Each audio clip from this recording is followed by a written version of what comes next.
President said yesterday, Democrats are desperate to distract from the extraordinary progress that we've made under his leadership in our economy, in our military, in our courts, and in jobs, jobs, jobs. You know, despite 3 years of constant resistance and obstruction and this partisan impeachment, men and women of Michigan, we are still winning, and America is winning like never before. I mean, think about it. President Trump promised to rebuild our military. And this president signed the largest increases in our national defense since the days of Ronald Reagan. We secured more money for our military, a pay raise for our troops, and the United States Space Force is here.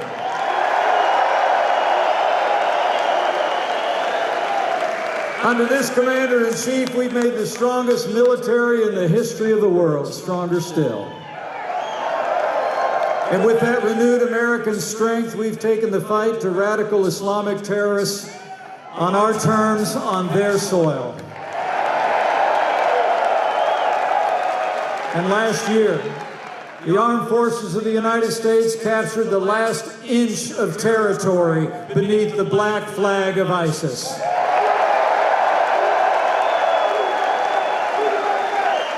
And as the world learned just a month and a half ago, U.S. Special Forces took out the leader of ISIS without one American casualty. Al-Baghdadi is gone.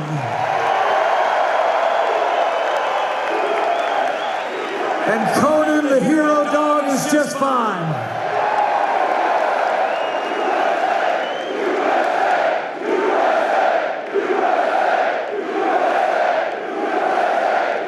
And President Trump promised to secure our borders as well. We've made historic investments in border security. Apprehensions on our southern border are down by 70%, and we've already started to build that wall.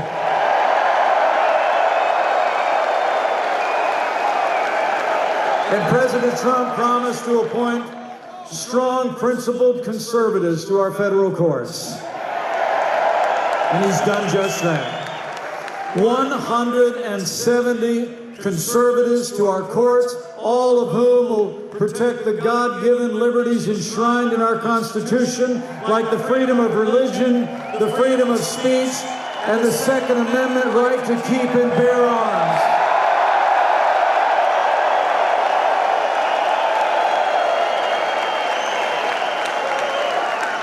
So he stood for our security. He stood for our values and our ideals. And I couldn't be more proud to serve as vice president to a president who stands without apology for the sanctity of human life.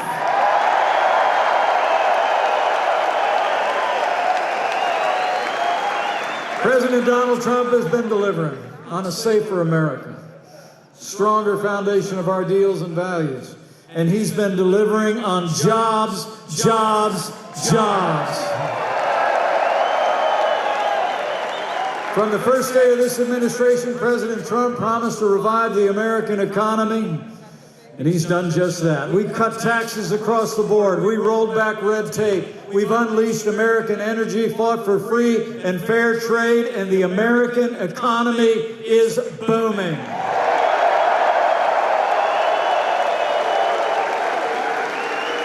Since Election Day 2016, 7 million new jobs have been created all across this country.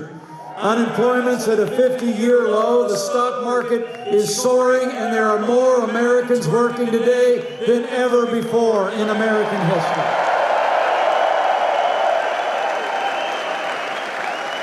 And this president has fought for free and fair trade that puts American jobs and American workers first. We've opened up markets around the world. We put China on notice that the era of economic surrender is over.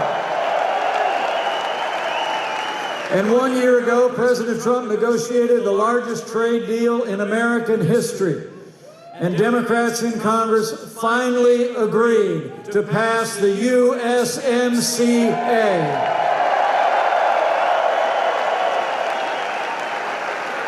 It's a win for American workers. It's a win for American farmers all across Michigan, all across America. And you know, when that bill comes to the floor of the Congress, there's going to be a lot of people taking credit for it. But I was there every step of the way. And I want to tell you, Michigan, President Donald Trump got it done.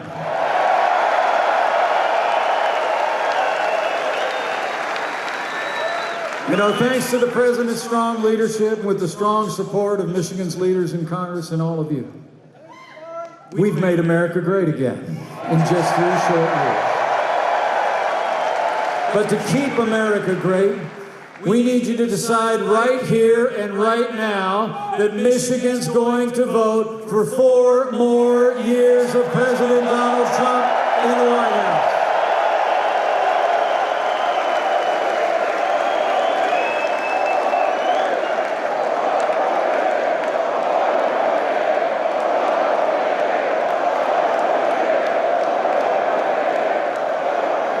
You know, 4 more years means more jobs.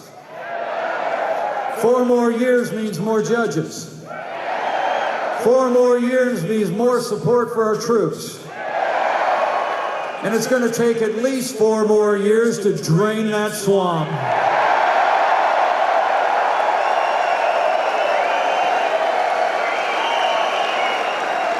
You know, the choice in this election couldn't be clearer and the stakes couldn't be higher. Today we have a president who loves this country. He stands by our military, by law enforcement, by our workers, and by our freedom. He never quits. He never backs down. He believes in you, and he fights for you every single day. And then you got all these Democrats running for president out there. You know, the truth is, today's Democratic Party has been taken over by radical leftists who want higher taxes, open borders, late-term abortion, and socialist policies that would crush this economy. And worst of all, after a sham investigation, tonight the do-nothing Democrats are voting to impeach our president. But don't worry, Michigan. As the president said, voters are wise. They see straight through this empty, hollow, dangerous game. And I know you do. Nancy Pelosi and the House Democrats are having their say tonight.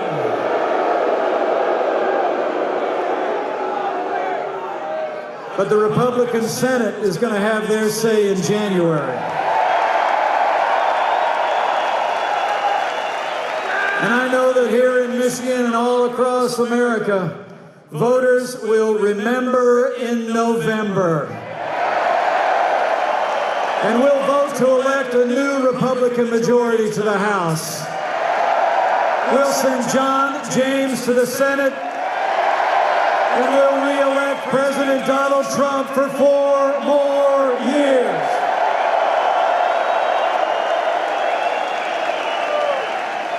You know, despite 3 years of endless investigations and nonstop resistance, I can tell you firsthand, President Donald Trump has never stopped fighting to keep the promises that he made to the people of Michigan. And now, Michigan, it's our turn to fight for him. So we need you to bring it. Bring your enthusiasm, voice your support, tell your neighbors and friends that Michigan needs President Donald Trump in the White House for 4 more years, and we will get this done in November of 2020.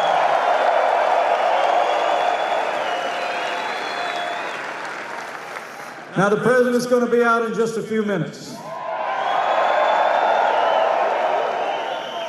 But he wanted to wait to see that strong, unified Republican vote on the floor of the Congress tonight.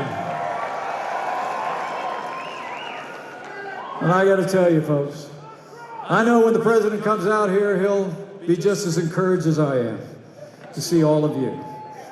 And I'm absolutely convinced, with your continued enthusiasm and support, with re-elected Republicans at every level across Michigan, across America, with President Donald Trump in the White House and John James in the United States Senate, and with God's help, we're going to make Michigan and America more prosperous than ever before. We're going to make Michigan and America safer than ever before. And together, we're going to keep on winning. And together, we will keep America great.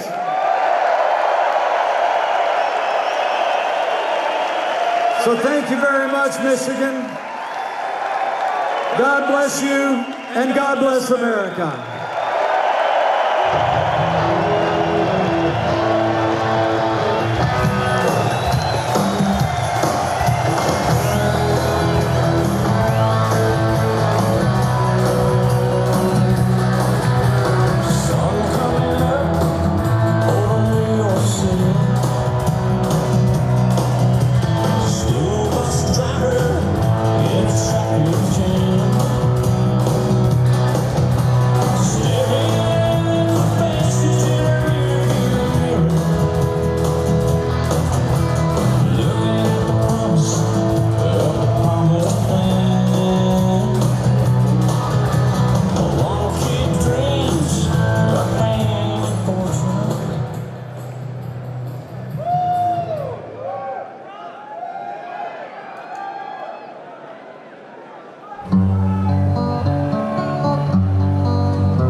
Got your diamonds and you've got your pretty clothes, and the chauffeur drives your car.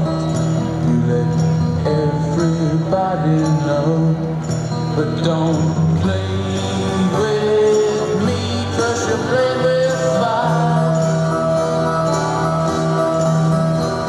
Your mother, she's an heiress, owns a block in St. John's Wood, and your father be there with her if he only could.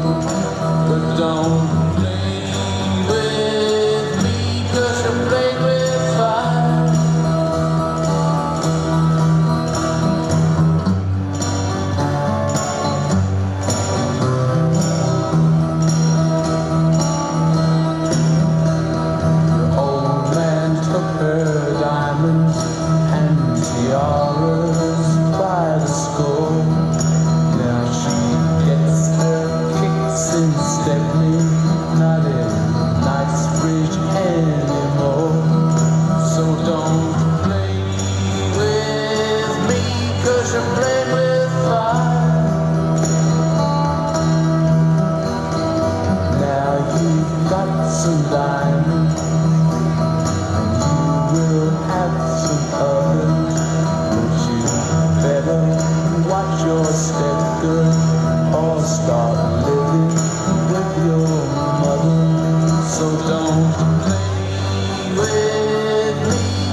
Ladies and gentlemen, please welcome the 45th President of the United States, Donald J. Trump.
President Pence, he's a good guy. We've done a great job together. And Merry Christmas, Michigan. Thank you, Michigan.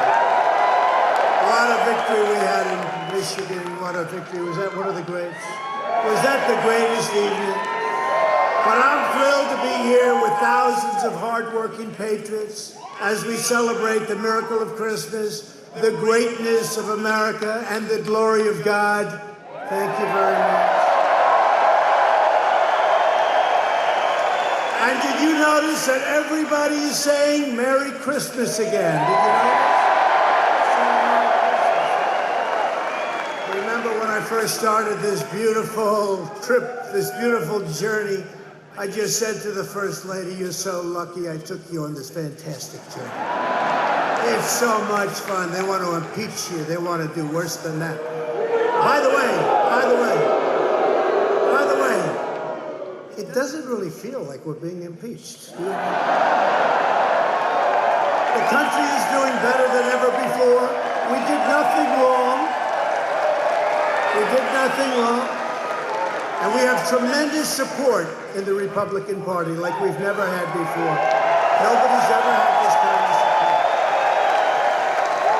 But this sacred season, our country is thriving. And it's thriving truly like it has never happened before to the extent. What's happening now, and by the way, your state, because of us, not because of local government, but because of us, because of the job that we've done, because I understand she's not fixing those potholes. That's what the word. It was all about roads, and they want to raise those gasoline taxes on you. We don't want to do that. She's not fixing the potholes. But Michigan's had the best year it's ever had. Best year it's ever had. And that's because we have auto companies expanding and thriving, and they're coming in from Japan, and they're coming in from a lot of other places. Look what's happening. And you know, I don't know if you know this, but probably 10 years ago, I was honored. I was the Man of the Year by, I think, somebody, whoever. I was the Man of the Year in Michigan. Can you believe it? A long time. And that was long before I ever decided to do this. I was happy. I had a beautiful life. What the hell did I do this for?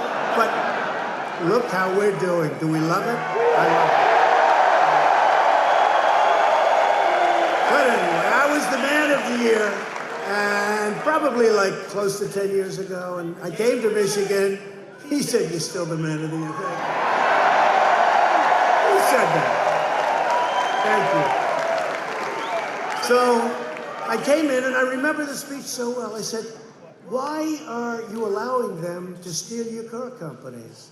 Why are you allowing them to go to Mexico and to go from China, where they come in from China, they build them in China, they sell them into our country with no tax, and you lose your jobs, you lose your factories, the companies leave, and you get nothing. Why are they around? I asked that a long time ago, and we stopped it. We stopped it. You see that. And we just made the USMCA. We're getting rid of NAFTA, which I think is the worst trade deal ever. And it's very exciting. It's a great deal. It's a great deal. It's going to stop exactly what we were just talking about. It makes it very, very prohibitive. They can do it, but they got to pay a hell of a big price to do it. And history has proven that stops them. But we have a great USMCA that we negotiated with Mexico, with Canada. Now, from the standpoint of the farmers, you know what's going on. We had tremendous trade barriers in Canada. We had a tax on dairy products, 297% tariff. Nobody talked about it with Canada. And we had some really bad things with Mexico. We now have a wonderful deal. And if we didn't have a good deal, you know what I would have done? What? I would have put tariffs on both countries, and that would have been it. Right? And that would have been it. Unfortunately, the deal's been sitting with Nancy Pelosi for a long time. And what happened? And she had a lot of pressure, especially from manufacturing areas, farm areas, a lot of pressure to sign it. So here's what happens. So I get along with labor. You know, I had a lot of union labor vote for me. Tremendous amount of labor. In New York, where I come from, we have a lot of unions, and that's okay, that's fine. So we left a little stuff for the union because we figured to get it signed, we'll give a little bit, and we did it. And we have one great deal, and now you have the Democrats trying to take credit for this deal, and that's okay. Whatever it takes.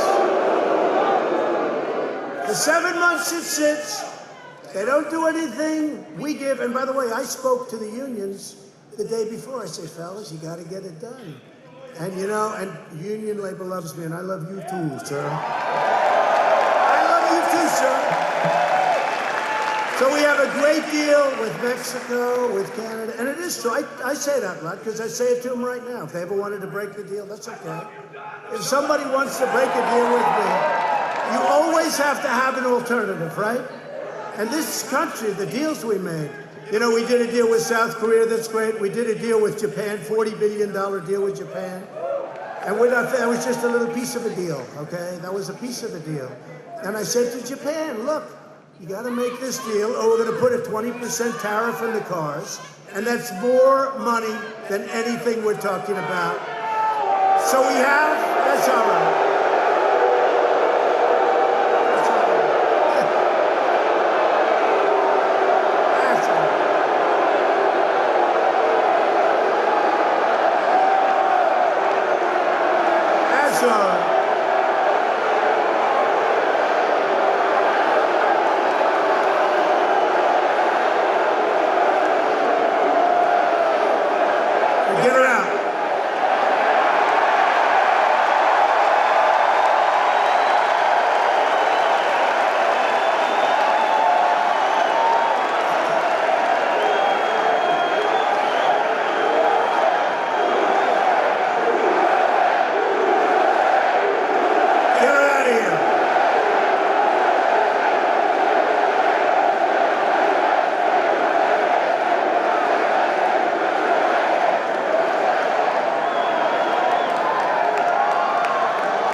You're about to hear the greatest speech you've ever heard, and that's going to be the publicity, because all the fake news back there will say, massive violence. Massive violence. Fake news. But seriously, look, they won't say it. They won't say it. Because when we have protesters all in favor, they don't talk about it. But there's a slob. There's a real slob. Wait.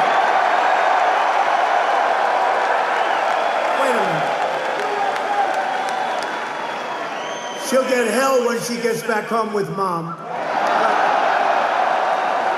But she made, look, she screams a little bit, and you know what I like to do? Avoid them. Because, you know, I'll tell you the big problem. I could hardly hear her. What happens is all of you people go crazy. Look, look, look. And the place... Okay, so there's one disgusting person who made, who made a, I wouldn't say this, but made a horrible gesture with the wrong finger, right? Now, they won't say that, the fake news. They won't say. If one of us did that, it would be like the biggest story ever. I think it's terrible. And I'll tell you the other thing. I don't know who the security company is, but the police came up, but they want to be so politically correct. So they don't grab her wrist lightly and get her out. They say, oh, would you please come? Would you please come with me? Sure. Ma'am, would you? And then she gives the guy the finger, and he, oh. You got to get a little bit stronger than that, folks.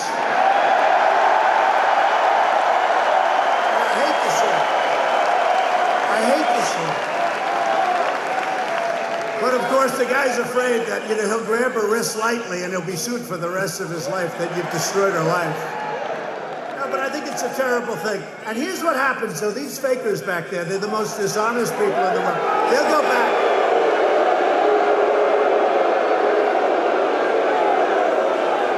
This is one person who made a horrible gesture only because the security man let her have so much time.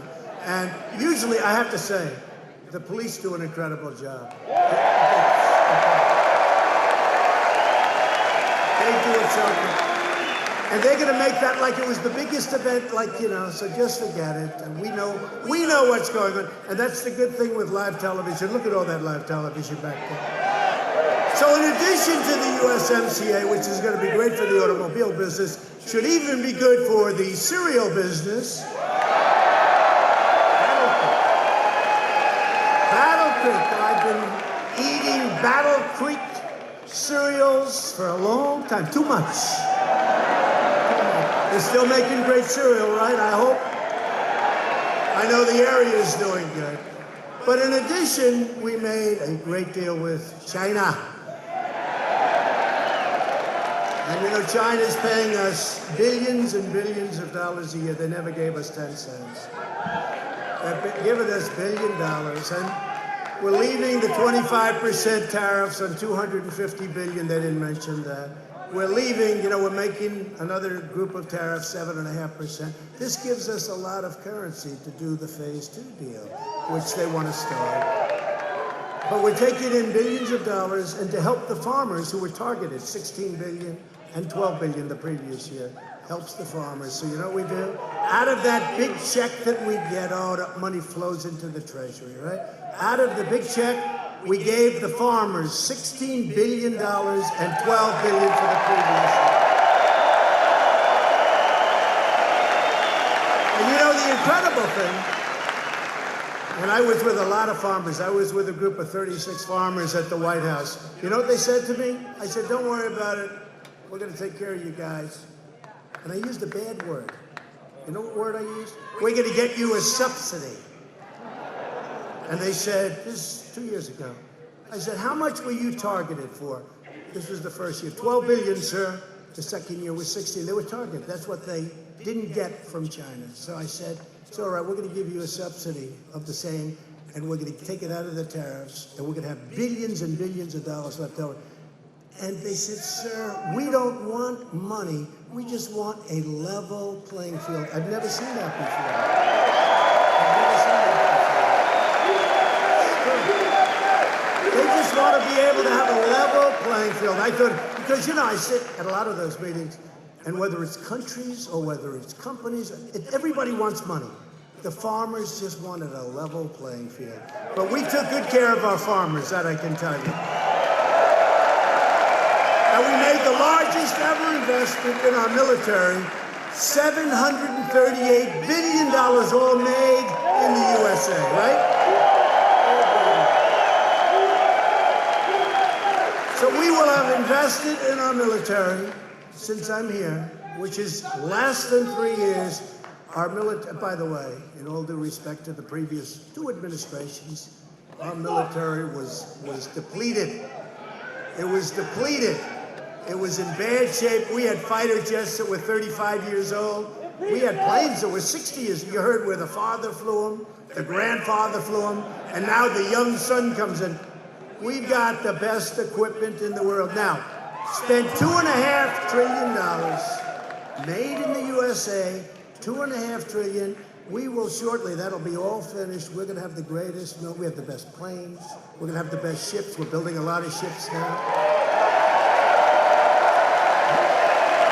We're building the most powerful weapons in the world. Now, we don't want to even talk about it. We never want to use them. But you know the way we're not going to have to use them is if we have them. We're building submarines, the power of which nobody's ever seen before. Nobody's ever seen before. You know, it's funny, we have these companies come in. I like to make good deals, you like to make good deals. That's what we do, right? So these really countries that come in, prime ministers, presidents, sometimes dictators, those we can't deal with too much. Sir, we'd like to buy a nuclear submarine. I say, no thanks. I turn them all down. You have no idea how many people, but we're building some of they're the most powerful weapons ever made by man or womankind. I say mankind and womankind. See, in the old days, I would say mankind. Now I say mankind, womankind. This way I don't get in trouble with our friends. But we have the most powerful in the world, and what we're doing is incredible. What we're doing with missiles, with rockets, with everything. And you know what, again, we don't want to ever have to use it, but we will never have anything like what's mostly been built. We have the F-35, it's stealth. It's stealth. And I was at one of the areas where they're displaying it, and I went up to the pilots, and honestly, they're better looking than Tom Cruise. Okay? Good movie. Good guy, too, by the way. The face is equal, maybe slightly better. The body's bigger and stronger. They can definitely, just like me now. They can definitely fight. They're the real deal. These guys are so good looking. I said, you could be a movie star, go to Hollywood. No, sir, I like doing what I'm doing. So I said to these guys, you gotta see, just like central casting, I said, fellas, how good is this plane? They said, sir, it's great. Why? Because the enemy can't see it. That helps. Stealth. It's actually called super stealth. So I said, you mean they can't see, so you shoot at them, but they can't? He said, they have no idea where we are, sir. I said, that sounds good to me. Nobody does it. Nobody can do it. We have the whole thing, and we've ordered a lot of those planes. We've ordered a lot of great stuff. And I won't tell you the story, but very early on, I thought we were going to have a problem someplace. And one of the generals came up to me and said, sir, don't go. Don't do it. Why? We don't have the ammunition. And I said two things. I never want to hear a president, right? We never want to have a president hear that again, nor do we want a president to have to go through the crap that we're going through right now.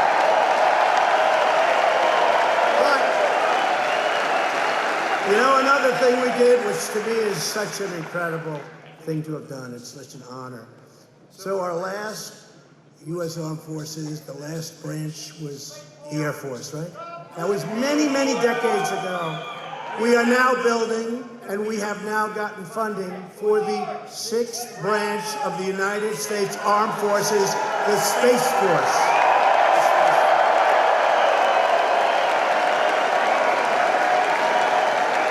So I'll be able to tell my kids someday and everybody else, see that Space Force? That was my baby. And you think that was easy? That's not easy. Because you have Democrats that do not like our military. They do not like our military. And we did something yesterday because for 3 years I would see people that run, incredible people, the heads of the historically black colleges and universities in the country. And every year they'd come in and they'd be looking for help. They needed help, and they do need help with it, and it's great. And they do an incredible job. So many great schools, but they need help. And every year they'd have to come and come. I got to know them, actually. I said, the only bad thing is you won't see me too much anymore because we just provided record funding for our nation's historically black colleges and universities.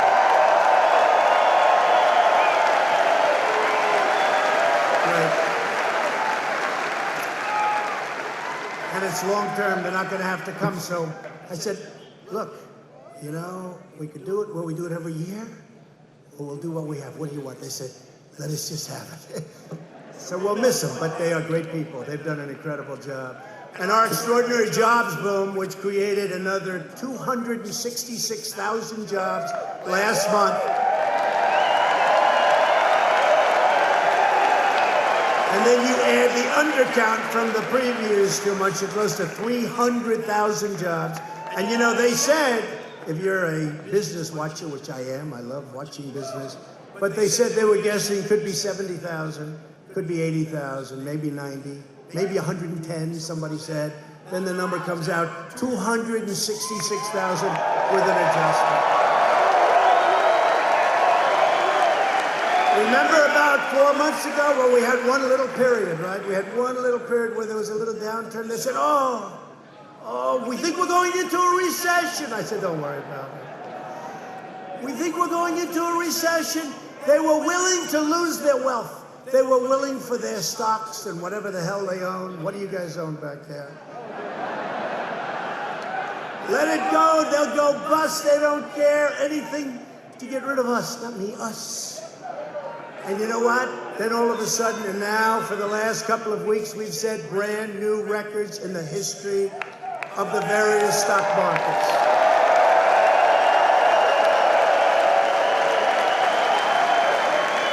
So as of yesterday, we've had 133 record days in the stock market now, and that's in less than 3 years. So when I see that, I don't care, because I'm not allowed to have stock. I can't have stock. They consider it a conflict of interest, and that I can't understand. I can't. But you know what? I'll tell you what I see tremendous job growth because we're setting records. But you know what I also see? The 401ks, where people are up 90%, they're up 97%, they're up 82%. I tell you the story all the time. I mean, I have people coming up to me. A man came up, a policeman. I've told the story, but I've had many, so many times. But this guy in particular, because it was early. And that was a year ago. That was a long time ago. Right now, it's much higher than that. But he said, sir, I want to thank you. My wife thinks I'm a loser. All my life, we never did well with the 401ks, with stocks, everything I invested. I'm up 72%, sir. She thinks I'm a financial genius. She's so in love with me. She's so in love. She said, darling, I think you're one of the greatest investors. Why don't you do this professionally? And I don't even know what I'm doing, sir. I just have all these stocks. So I just want to tell you, I look at a 401k. Who has 401ks here, right? So that's what I see. I don't care about the rich ones. I care about everybody. I care about everybody, actually. So, Ford Motor Company just announced that it is investing $1.5 billion into auto factories in the Detroit area, creating another 3,000 Michigan jobs.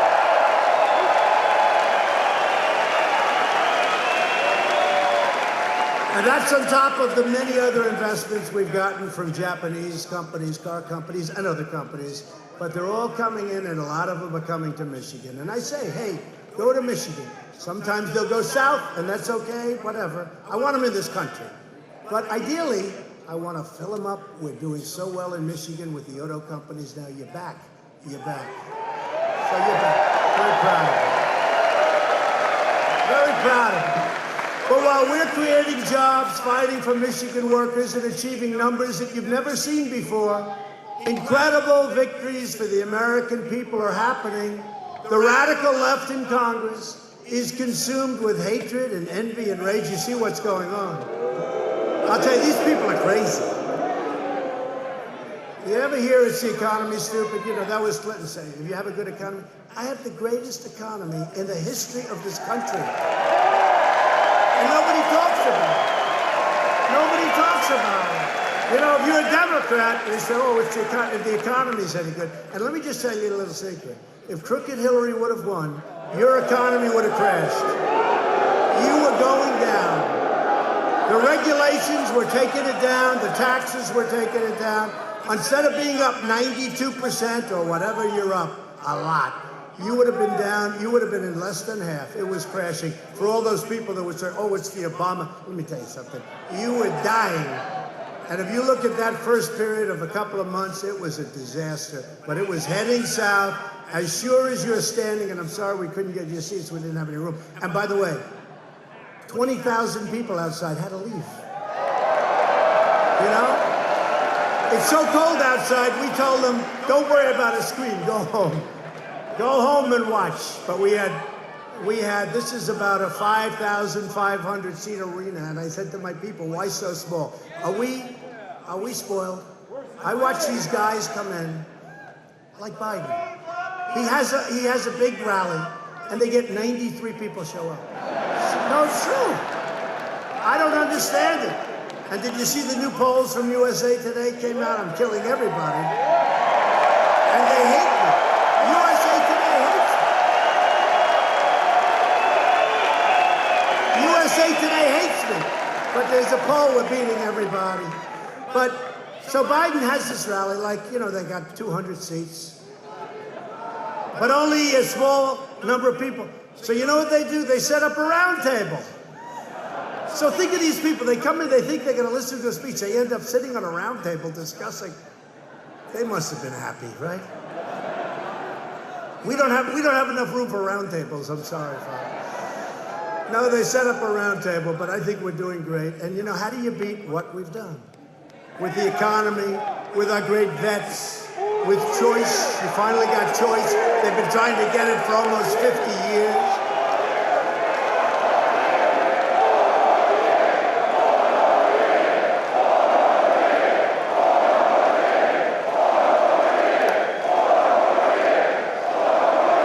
See, these people back here, your seat or stand is better, right? But you know what? They're going to be much more famous. Because the cameras can't see you, they can only see them.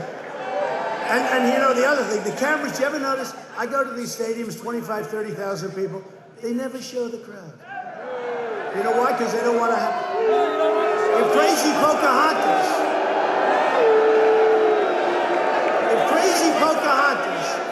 goes to the middle of Central Park or whatever, she's in Manhattan, you got me, and people, I mean, I could have Barron Trump go into Central Park and he'd get a crowd that would be just like he's 13. He'd get a bigger crowd. But if she has a crowd, oh, these crowds are so big. I've had crowds over the last couple of weeks. We went to different Pennsylvania, Florida, but I mean, thousands and thousands of people can't get into these, you know, NBA arenas, right? Big arenas. And we set records at everyone because we used the floor. Thank you, I appreciate it. But we used the floor, right? The basketball court. So we set records at every arena. They never even mention the crowds. They never mention the crowds. It's sort of amazing. You know what? I don't think we've ever had an empty seat. From the time I came down the escalator, that's a long time ago, I don't think we've ever had an empty seat.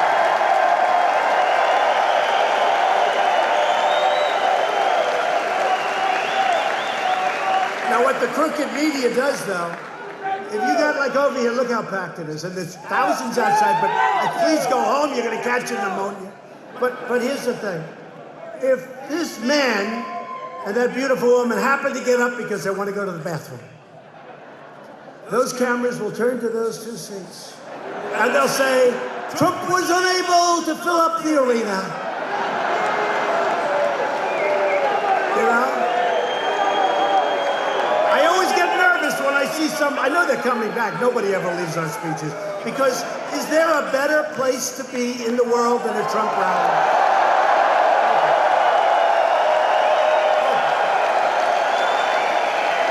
But every time I see a man get up, I see a beautiful woman with a baby, and they're getting up. The baby's going crazy, and they're getting up.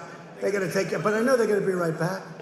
And they say, fill those 2 seats. I don't want them to see it because they'll say, couldn't fill up the arena. These are truly dishonest people.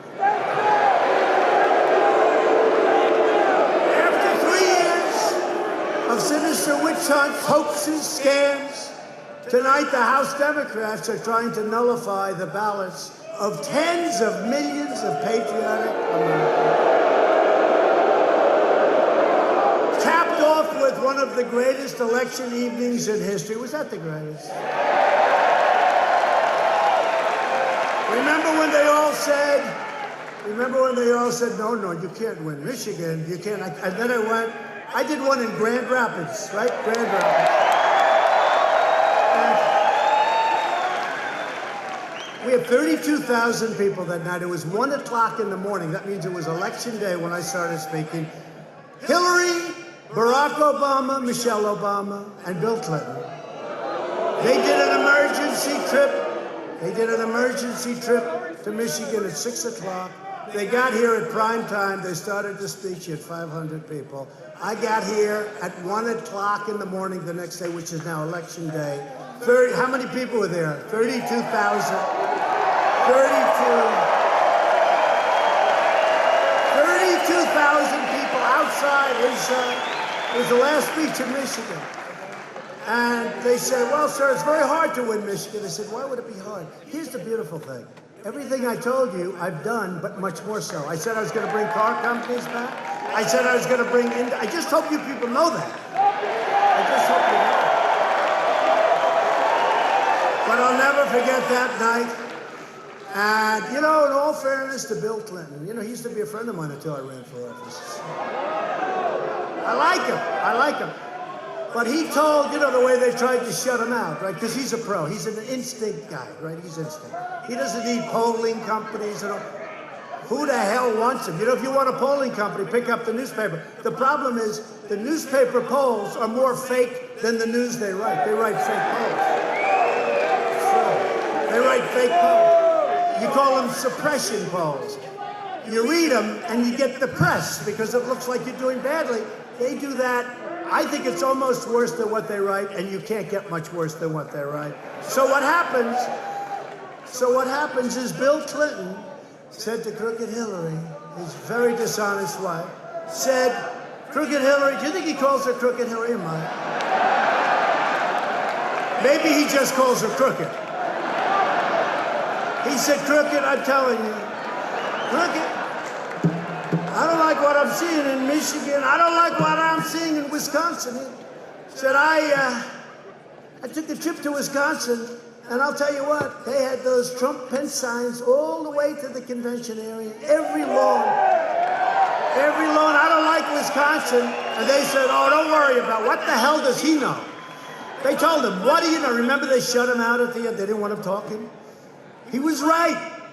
I don't want to cause any problems in the family, but he was right. But he talked about Wisconsin, he talked about Michigan. He said, Crooked, I'm telling you, Crooked, I don't like what I'm seeing in Michigan. I was in Michigan, and I'm telling you, they had those damn signs. I saw some houses where they had 4 of them on one lawn and 2 of them on the car.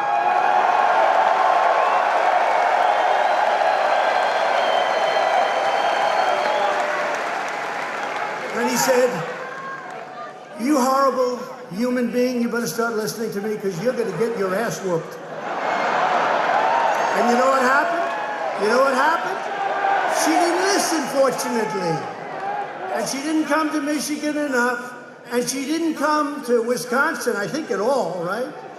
Because her polling data looked good. It looked good to me, too. Every time I went there, we had these crowds. So we won Wisconsin. We won Michigan. And the great Ronna McDaniel. Where is Ronna? Ronna. She was so horrible. I didn't know her. Ronna McDaniel. And she was so aggressive. She kept calling and said, could you please come out to Michigan? I said, who the hell are you? And I said, what do you mean, another trip? So anyway, we had these big crowds, I made it again. Then finally I said 2 weeks out, I said, Ronna, no more. We're gonna win it or we're not. Okay, I promise. 2 days later I get a call. Sir, could you please come out to Michigan one more time?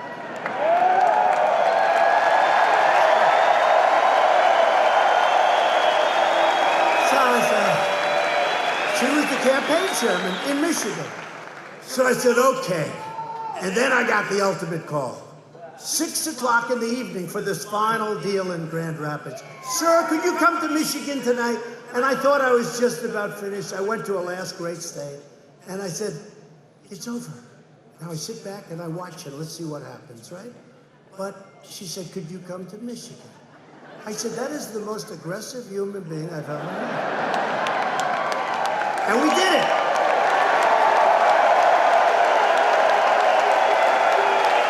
And we won Michigan. And the word is that we're much higher right now in the polls than we were ever in 2016 in Michigan.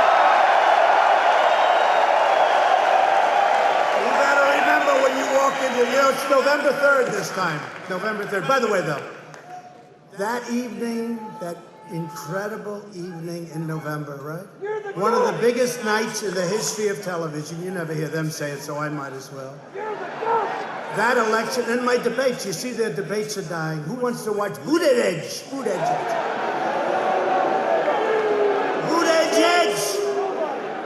You know that you pronounce it, they say, I heard some guy saying, no, because it's an unpronounceable name. That's why they call him Mayor Pete. Mayor Pete.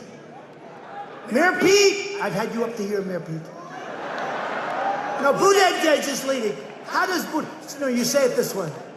You say it, they call him Mayor Pete because nobody can pronounce his last name. That's the only, people think it's said. By the way, you know what, I'm not gonna say bad things about him. You know what, I'd love him to win. I thought I knocked off Pocahontas. I did it a year too early. A year too early. I give her credit. She then started to come back. I don't think she's gonna make it, though. She's gasping. She's gasping for air. But I saw them pronouncing Buttigieg. And they said, here's what you do. Boot, edge. Say edge like the edge of a building. Edge.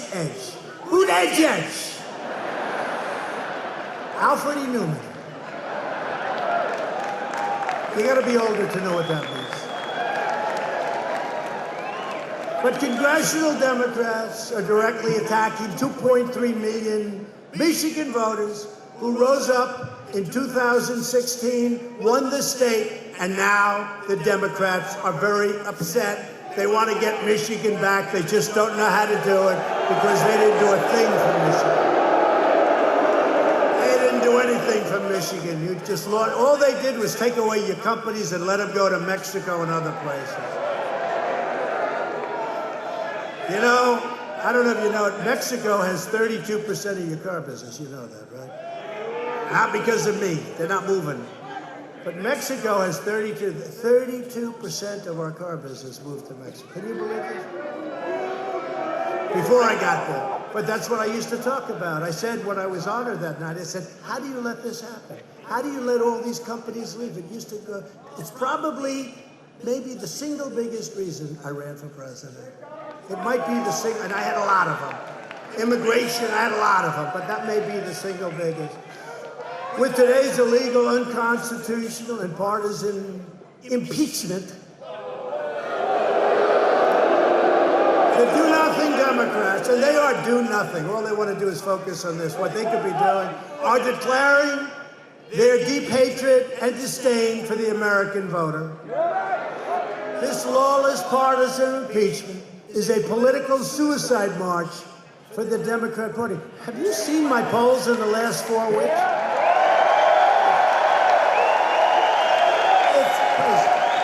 You know why? Because people, we have an election right down the road. I announced 3 months ago that I'm running, right? I'll give you a little clue. I announced because I figured once I announced they'd never impeach, nobody would be so stupid. But they've been trying to impeach me from day one.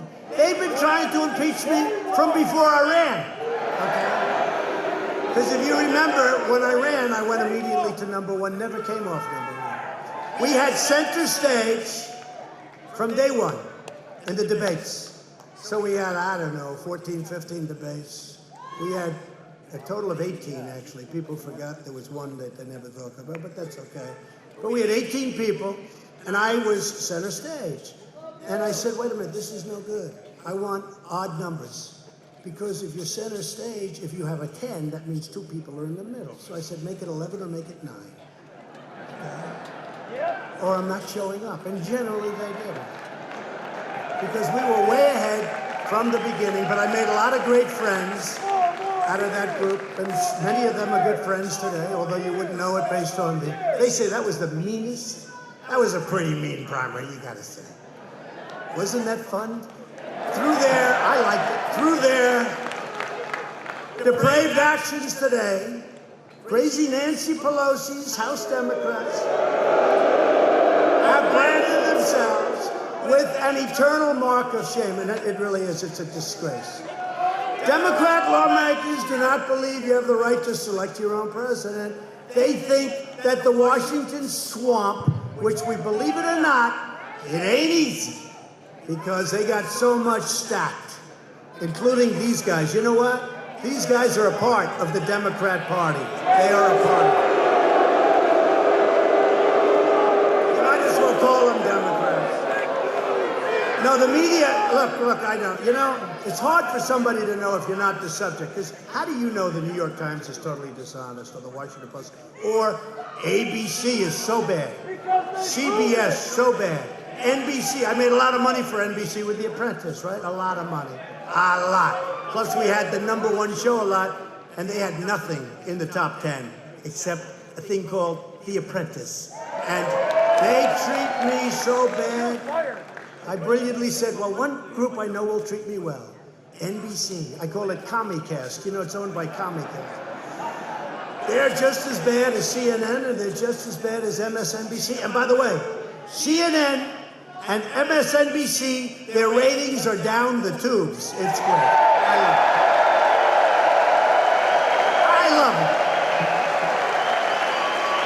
But they think the Washington swamp should be able to veto the results of an election. That's what they think. There's never been a time like this. Think of it. You have the greatest economy in the history of the world. Other countries come to see me, all of their leaders, and they say, sir, first thing, sir, congratulations on your economy. We're trying to do the same thing. Congratulations, sir. And these guys don't like talking about it. And if they do, they say, Obama did it. Oh, Obama. Remember, Obama said, you will never be president. He will never be president. Then remember, he said, I will consider it a personal affront if you allow him to be president. And then I became president, he wasn't so happy. And in all fairness, he campaigned harder than crooked Hillary because he had more strength. I mean, I go to these places, you know, Secret Service. They take me, I haven't seen a lobby in 3 years. I go through basements, I pass compactor plants. I know more about compactors from this chair. I don't see lobbies. I say, fellas, you think you could ever maybe take me through a lobby? No, sir. But I'll tell you what, I go upstairs, downstairs, all around. They're taking me up 3 flights, go down 1. I said, are we almost there? Yes, sir, another 4 flights. And I say, you think Hillary could do this? I don't think so. They bring her back home. She wants to go to sleep. And now I hear she wants to run again. Wouldn't that be great?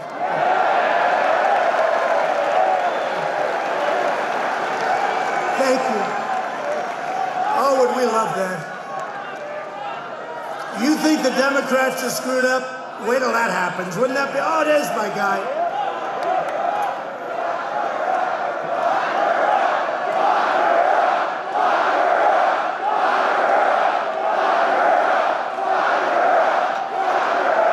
Well, look, based on the FBI report, you just saw what happened with the IG when they came out with the FBI. Based on that, you know what? I never stopped you, but now, think of what they did. Think of what they did.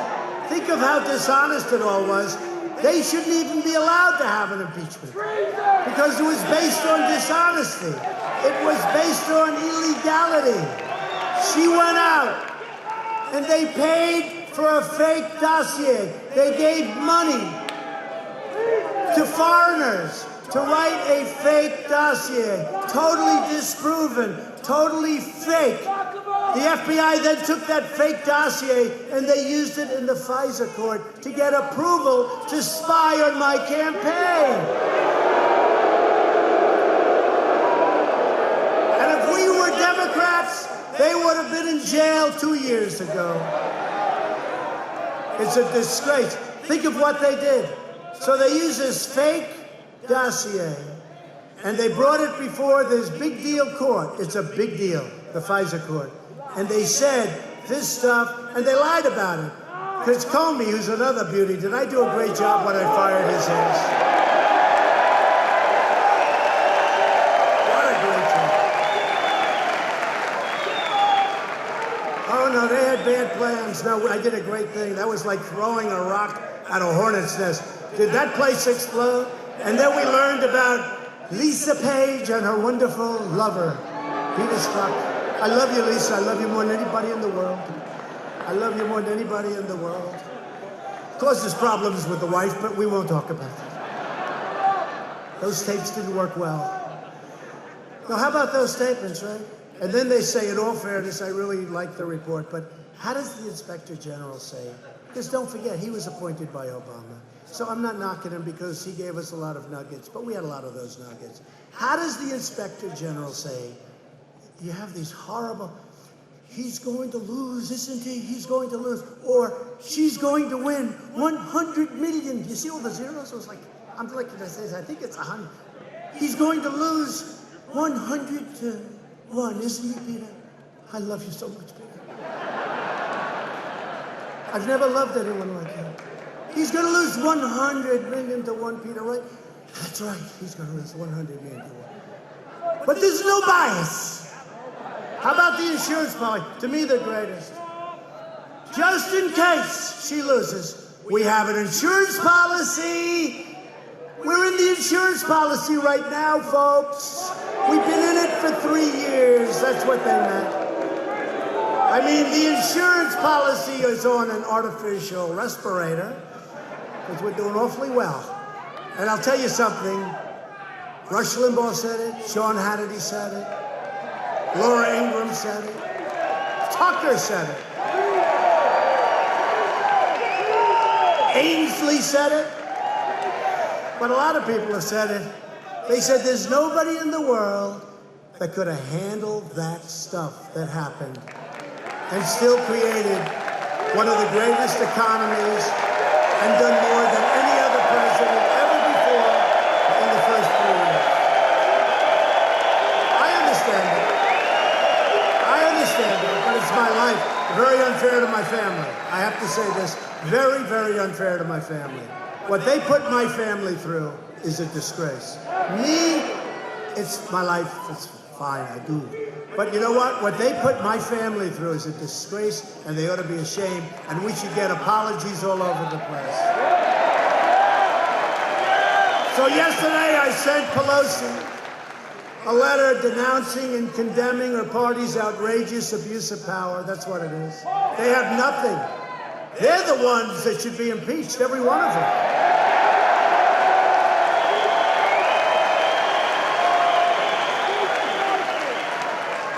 I mean, you got this guy Schiff.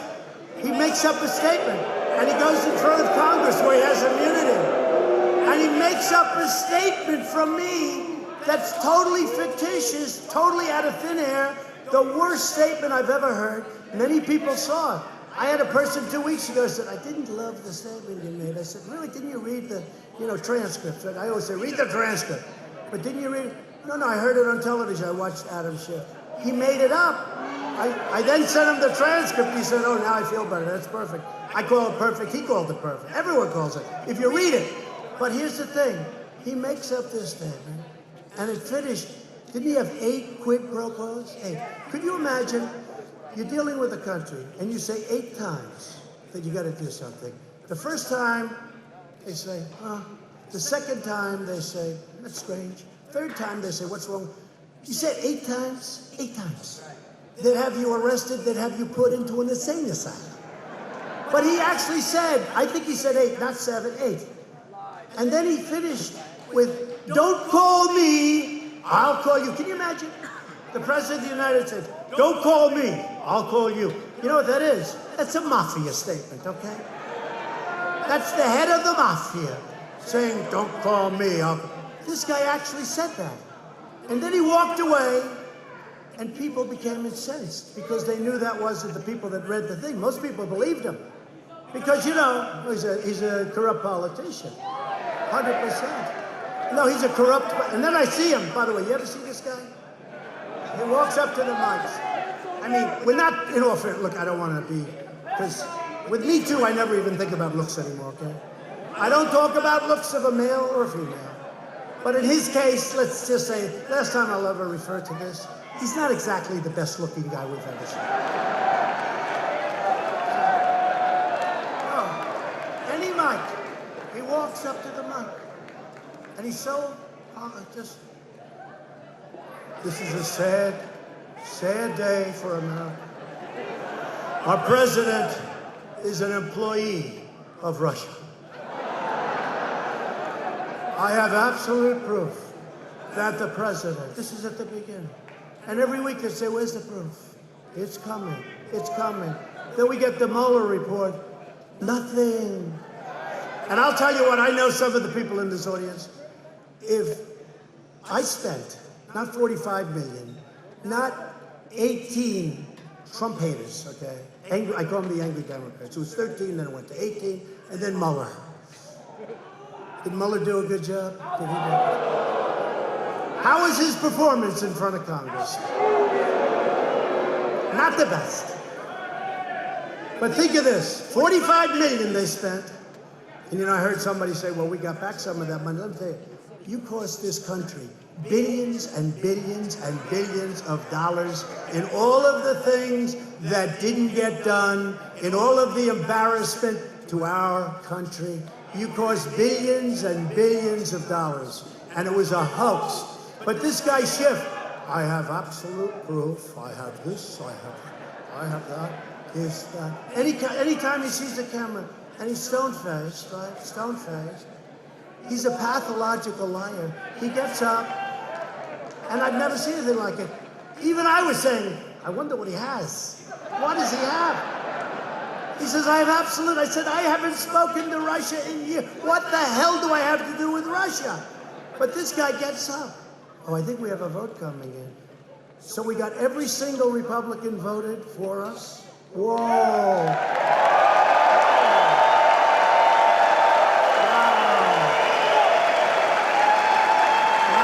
Almost 200. So we had 198. 229, 198. We didn't lose one Republican vote, and 3 Democrats voted for us. Haley.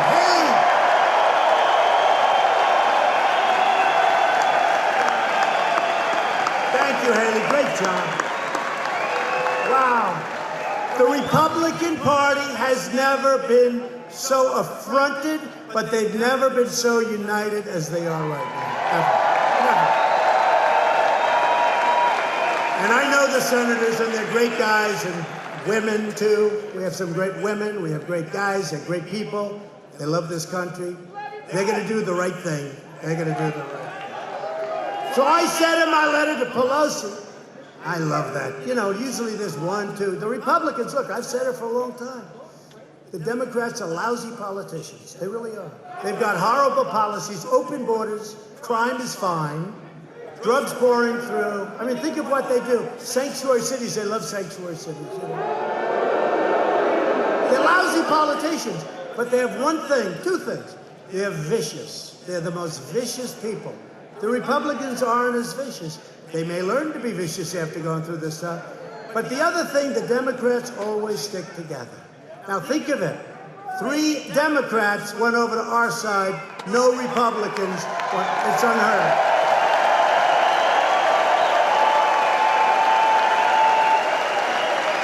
And for 100 years. I'm not just talking about this little point in time. The Republicans are known as it's always harder to stick together. These people are great. We have a great Republican Party, and we have to get that change.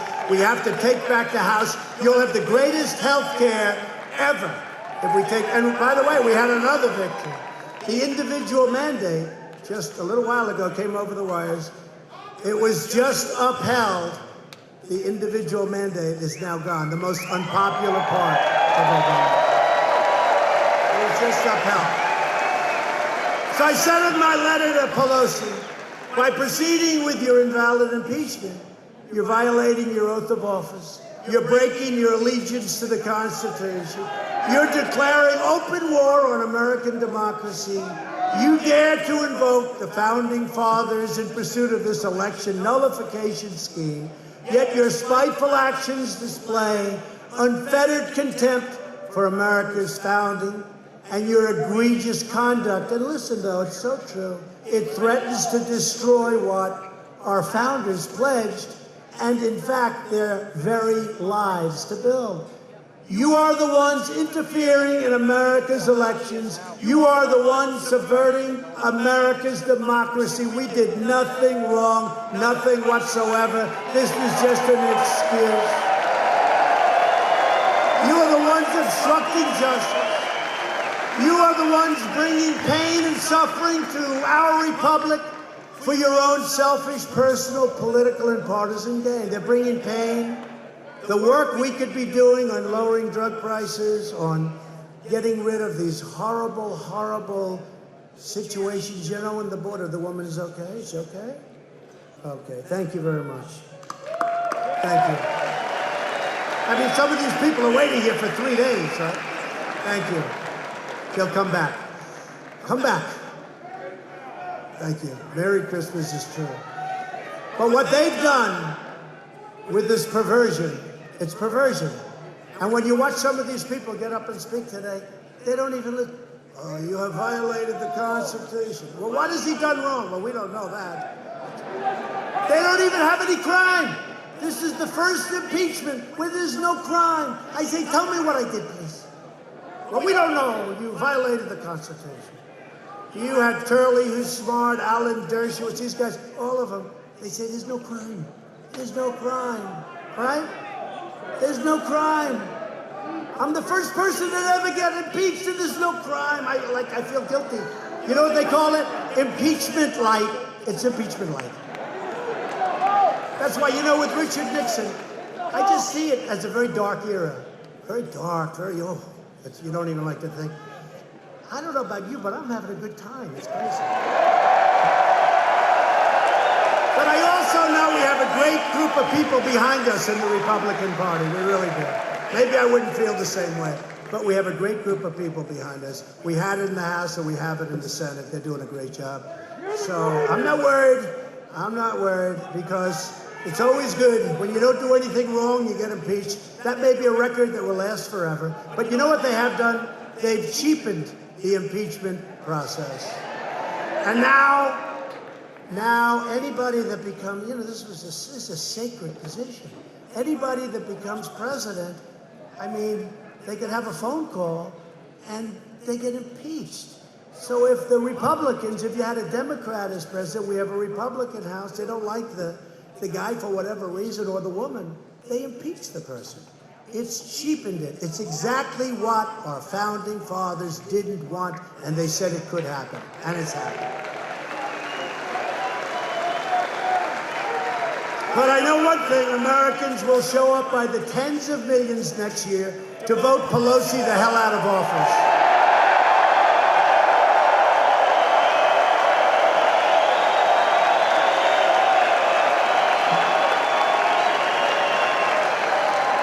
But it's so disappointing. I see a woman, Carolyn Maloney. She's a long time, nothing much, believe me. She's a congresswoman from Manhattan, East Side. I was with her, her first race, I helped her. She was always so nice. Oh, thank you. I made lots of contributions over the years. You know, in New York, if you're not, it's like purely Democrat, especially Manhattan. So what happens, I make lots of contributions, years and years and years. I go run. The first person I see Carolyn Maloney, I raise my hand to impeach. Well, give me back the damn money that I've been paying her for so long. Let her pay me back all the money. Let her pay me back all the money. Then you have this Dingle. You know Dingle from Michigan? You know Dingle? Ever hear of her, Michigan? Debbie Dingle, that's a real beauty. So she calls me up like 8 months ago. Her husband was here a long time. But I didn't give him the B treatment. I didn't give him the C or the D. I could have. Nobody would have, you know. I gave the A+ treatment. Take down the flags. Why are you taking them down? For ex-Congressman Dingle. Oh, okay. Do this, do that. Rotunda, everything. I gave him everything. That's okay. I don't want anything for it. I don't need anything for anything. She calls me up. It's the nicest thing that's ever happened. Thank you so much. John would be so thrilled. He's looking down, he'd be so thrilled. Thank you so much, sir. I said, that's okay, don't worry about it. Maybe he's looking up, I don't know.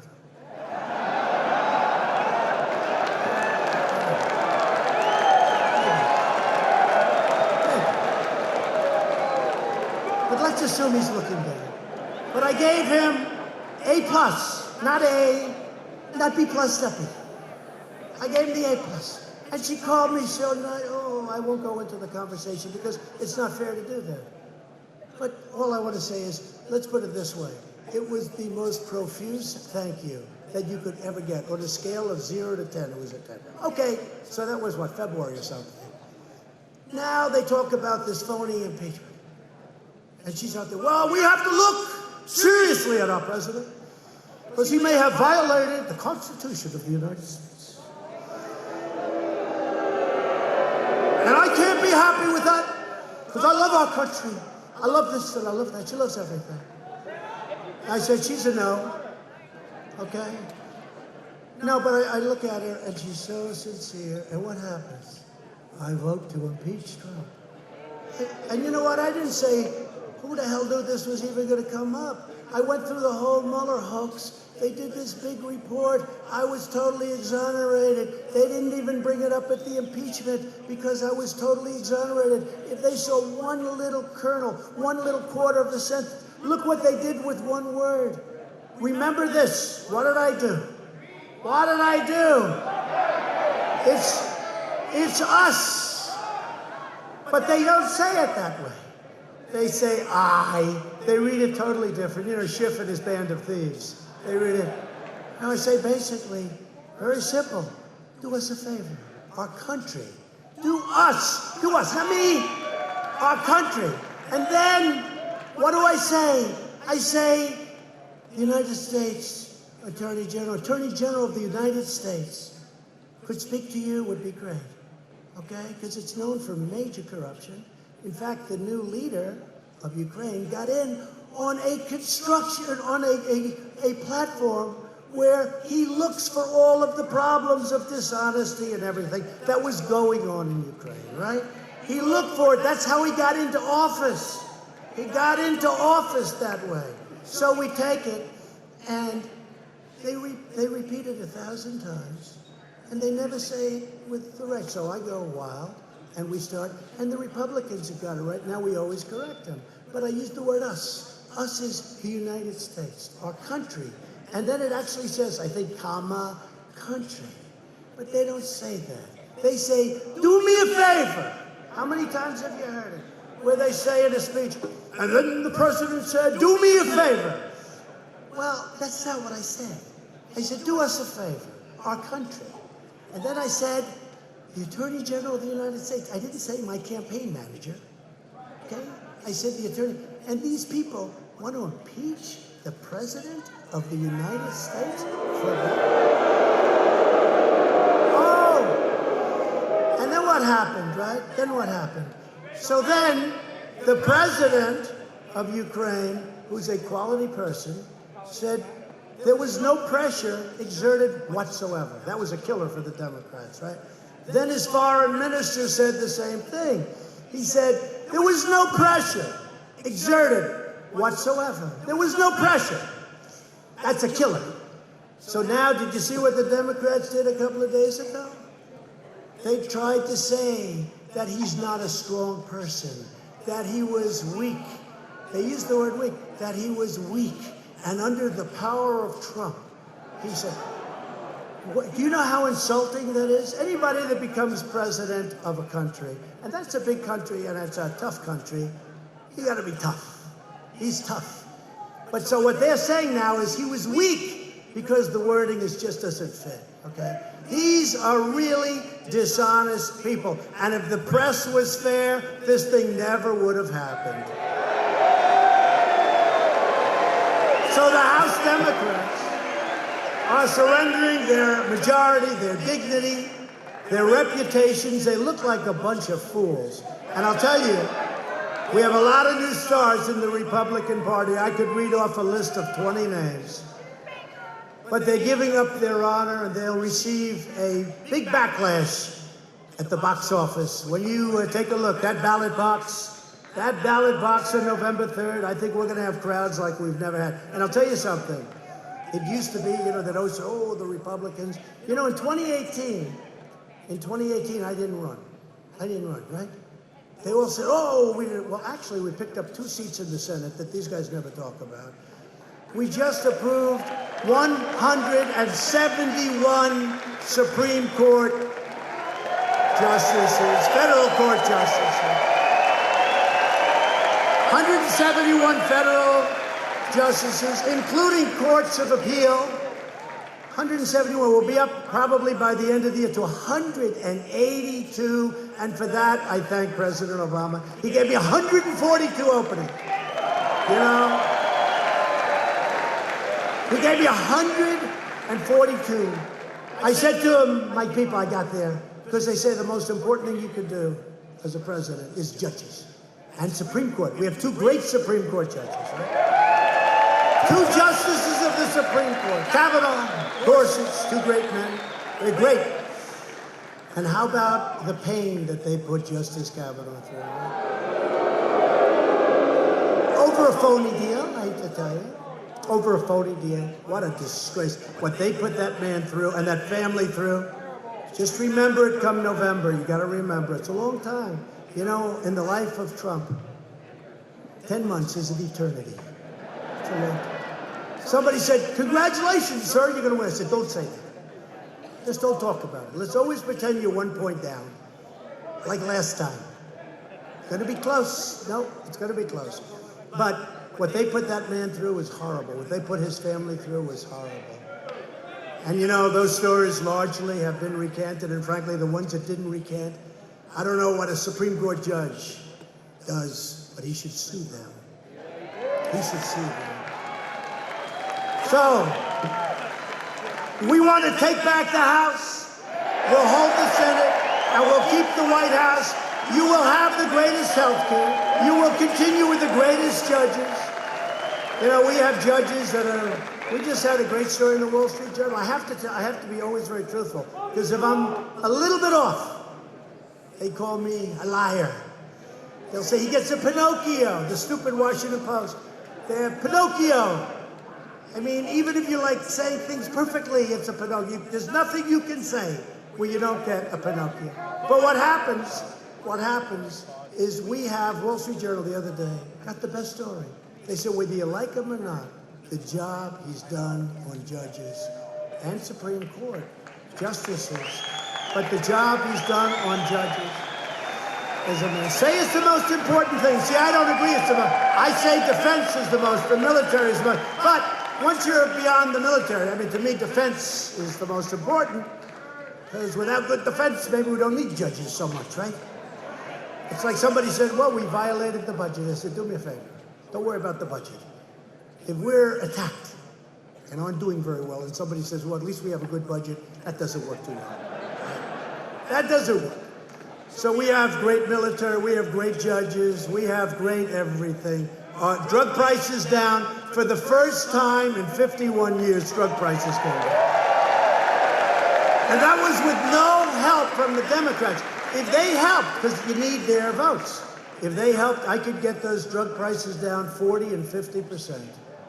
Okay? And we just approved, and we're approving very soon for the governor of Florida, Ron DeSantis, where he has the right to go, we're giving him the right to go and buy from a foreign country, where the prices for the identical drug are 50% less. And he's going to do that for the people of Florida.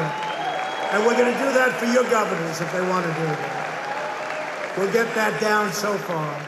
Everyone in America can see straight through the Washington Democrats' phony, dangerous charade.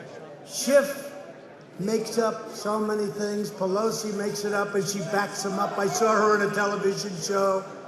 And George Stephanopoulos, that's another beauty. He said, he was defending me. I couldn't believe it. He made the statement. But you know, he lied on that. He made up the statement. No, he didn't. So that means Nancy Pelosi said no. The statement that he made up. But it's all going to end soon. And it's going to come out to a beautiful, great victory for the Republican Party and for this nation.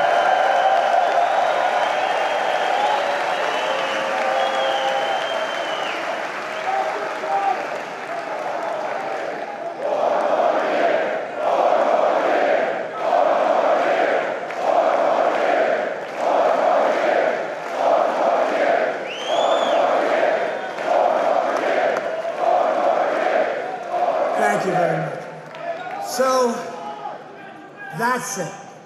We have the greatest country. We've turned around a ship. We need 4 more years. If we don't have it, now if you want to drive them crazy, we had one group in Pennsylvania. Some guy started screaming, 16 more years. They went crazy. And you know what they don't understand? When I do get out, they're all going to go out of business. They're making more money than they've ever made. That crazy New York Times, one of the worst newspapers in the world, one of the most dishonest newspapers in the history of the world, totally phony. They came out with a story where it was a great headline for me. And the people that read it, the super radical left, they called and complained so much that they changed the headline and took it from positive to negative on a good story. Can you believe it? No, they're among the most dishonest people. But I'll never forget, before I took that great escalator ride down with our First Lady's doing a great job.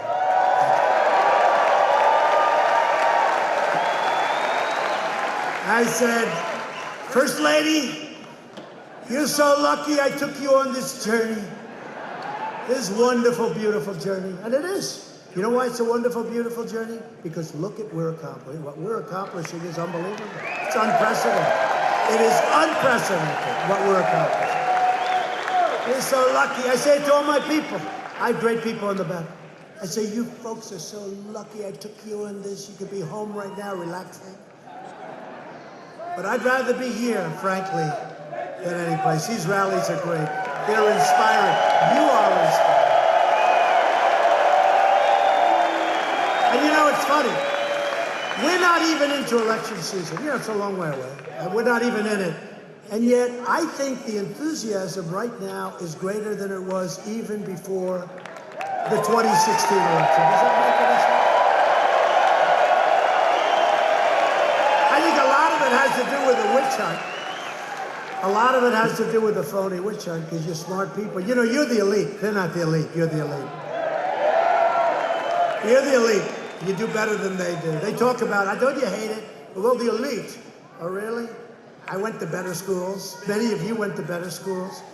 We won't talk about homes, even though your homes are nicer. We won't talk about jobs. You see the jobs reports? You see what's happening? You see where wages are going up? You know, when I first started, when I was here, one of my first speeches, I was talking to people made more money. That was 4 years ago, so it was 20 years before that. That's 24, 25 years ago. They made more money 24 years ago than they were making when I got elected president. And they worked one job versus 2 or 3 jobs. Now it's going up beautifully, and we want that. The salaries, and you know, the #1 group of people that are going up is the blue-collar worker. It's percentage the best, the blue-collar worker. They have 2 and 3 jobs. The blue-collar worker is going up the most. Anyway, so, and you know what else, the thing I'm happiest about? African-American unemployment the lowest in the history of our country. African American. Remember I used to say, you remember, look at you. Are you the greatest guy? Everyone thinks, do I pay? I'm telling you, I have a group of African American guys and gals, by the way, that follow me around, and they think I pay them, and I don't. I love them, they love me. They come. How many rallies have you come to? A lot. They're great people, just great. Thank you.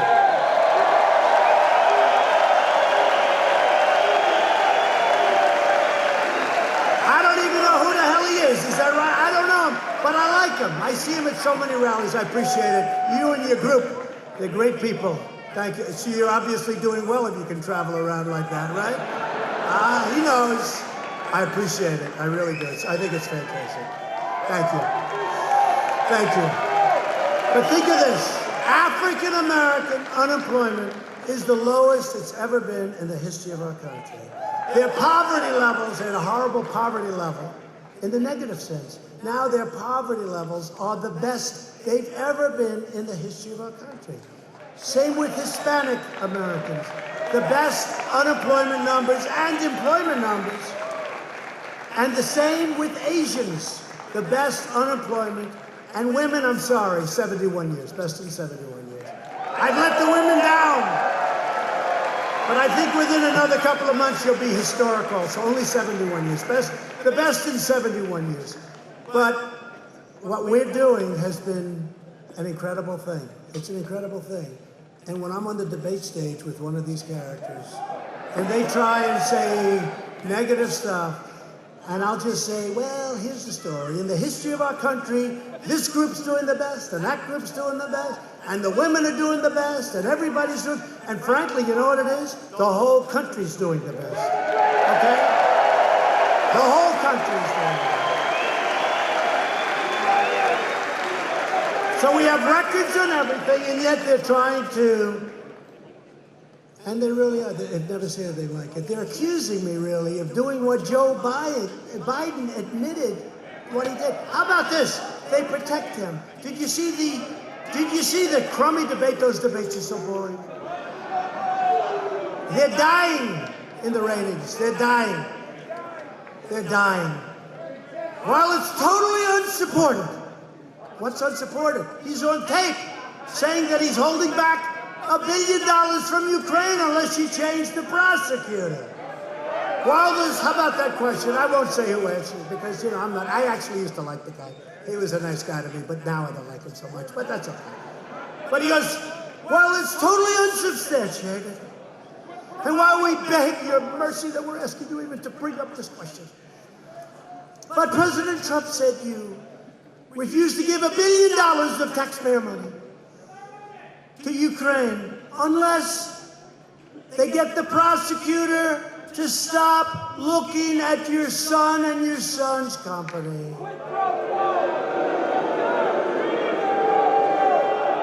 And Sleepy Joe gives a sleepy answer.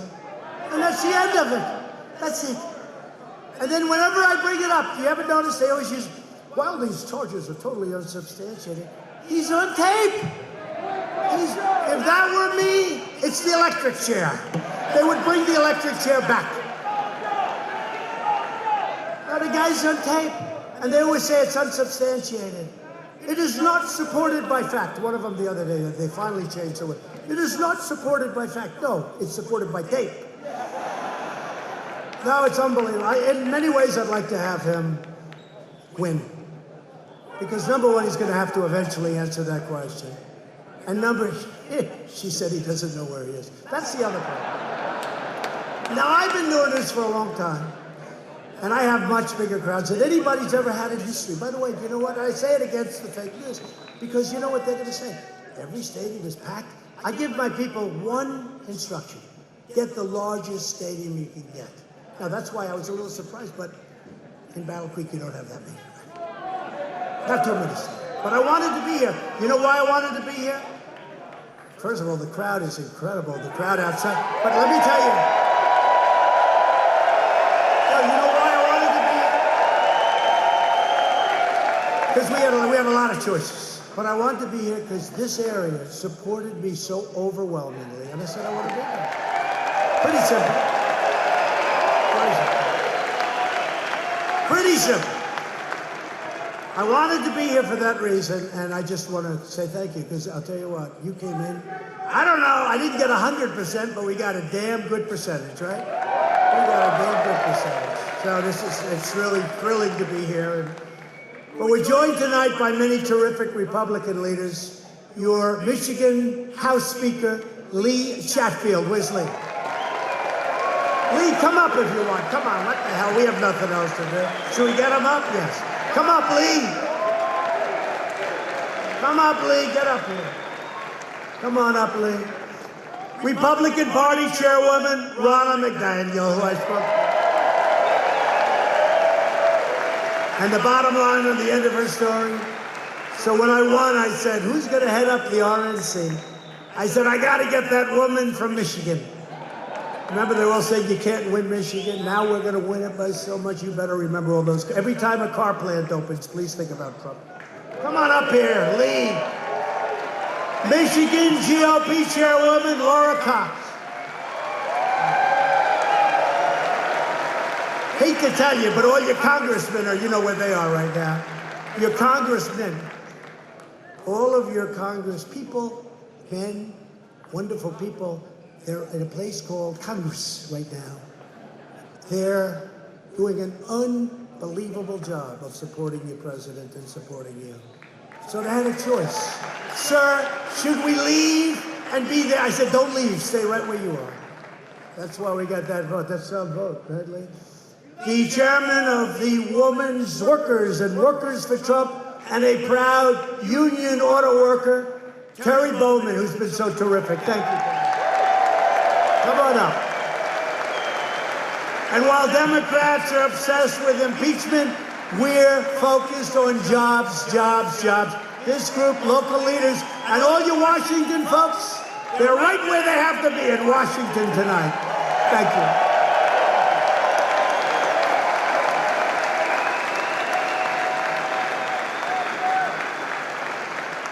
Great job. Thank you very much. We've eliminated more job-killing regulations than any administration in the history of our country, whether it's 4 years or 8 years, or in one case, much more than 8 years.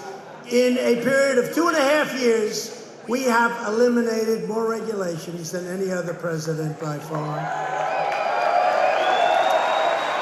You're saving almost $3,000 a year because of regulation cuts. Total income gains for median households will reach $10,000 a family. I'll give you a couple of quick numbers.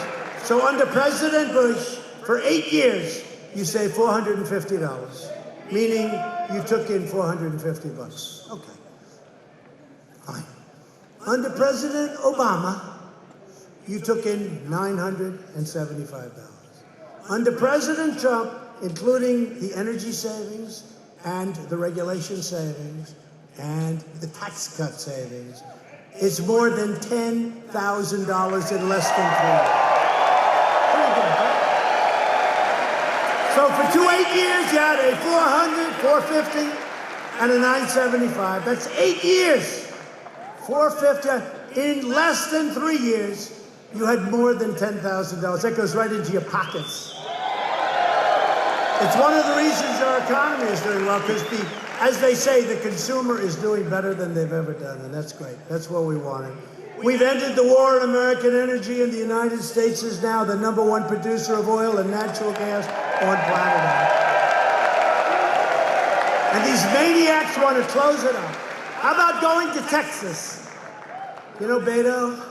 What? Remember when he said, I said, oh, this guy's a loser. You know, a salesman, like if you're a great salesman, you never talk that you're a great salesman. You don't walk in and say, oh, I'm a great salesman. I can sell. Any guy that does that, they're no good. It's those quiet type that get you, you know, the ones that don't talk. So Beto, when he first got in, remember this clown? He gets in. No, he gets in. I was made for this job, to run for president. After about 2 weeks, they killed him. He was gone. But you remember he was against the Bible, he was against religion. He was against guns, and he was against oil and gas. And he comes from Texas. I said, that's the platform, think of it. He's against religion, he's against guns, and against oil and gas, think of it. Now, I don't like to bring it up because he's ganja, but he comes from Texas. I said, Abraham Lincoln can't win in Texas with that platform. But they are, all of them. They want to close up your energy. It's a big deal. They want to close up your steel mills. They don't want your steel mills. Look at what I've done for steel. I mean, the steel is back. We taxed all of the dump steel coming in from China and other places. And your steel mills are doing great. They're expanding all over the country. And they were going to be out of business within 2 years. The way they were going, they were gone. United States Steel is spending now billions of dollars on expansions. Every major Democrat running for president has pledged to eliminate gas-powered automobiles and destroy the U.S. auto industry forever. And you know why? Because they have these maniacs that say, you got to go all electric. I want to have an alternative, a big alternative. And you can always have the alternative. And a lot of people don't know if the electric can ever catch the gas, you know. And by the way, there'll be different forms of energy coming along. But they want to close them up. And we're not closing them up. We're going to have lots of alternatives so that you can have it from a pricing, you can have it for a lot of different reasons. We're even bringing back the old light bulb. You heard about that, right? The old light bulb, which is better. I say, why do I always look so orange? You know why? Because of the new light. They're terrible. You look terrible. They cost you many, many times more, like 4 or 5 times more. And you know, they're considered hazardous waste. When a light bulb is out, you've got to bring it to a dump. So let's say over here in Battle Creek, where's your nearest dump? Okay, that's what, a couple of 100 miles away. So every time you lose, drive a couple of 100 miles. I said, how many people do that? Nobody. What do? They throw it in the garbage. But you know what it is? Because it's all gas. It's much more expensive, 4 or 5 times more. And I came into office, I did a lot of this. Sinks, showers, all of this stuff. I did a lot of it. No water comes out. You have areas where there's so much water you don't know what to do with it. You turn on the shower, you're not allowed to have any water anymore. I mean, we do a lot of it. Dishwashers. We did the dishwasher, right? You press it. Remember the dishwasher? You press it, boom, there'd be like an explosion. 5 minutes later, you open it up, the steam pours out, the dishes. Now you press it 12 times. Women tell me, again, you know, they give you 4 drops of water. And they're in places where there's so much water, they don't know what to do with it. So we just came out with a rag on dishwashers. We're going back to you. By the way, by the time they press it 10 times, you spend more on water and electric. Don't forget, the whole thing is worse because you're spending all that money on electric. So we're bringing back standards that are great and better machinery that you can have the water. But with the light bulb, I said, what's going on with the light bulbs? So a lot of people are complaining about the cost. So I had a couple of experts come in. I said, tell me, what gives a better light? Well, we like the old light bulb better. I said, I like it better. And so what I did is, you can have either one. If you want to buy the newer kind, you can.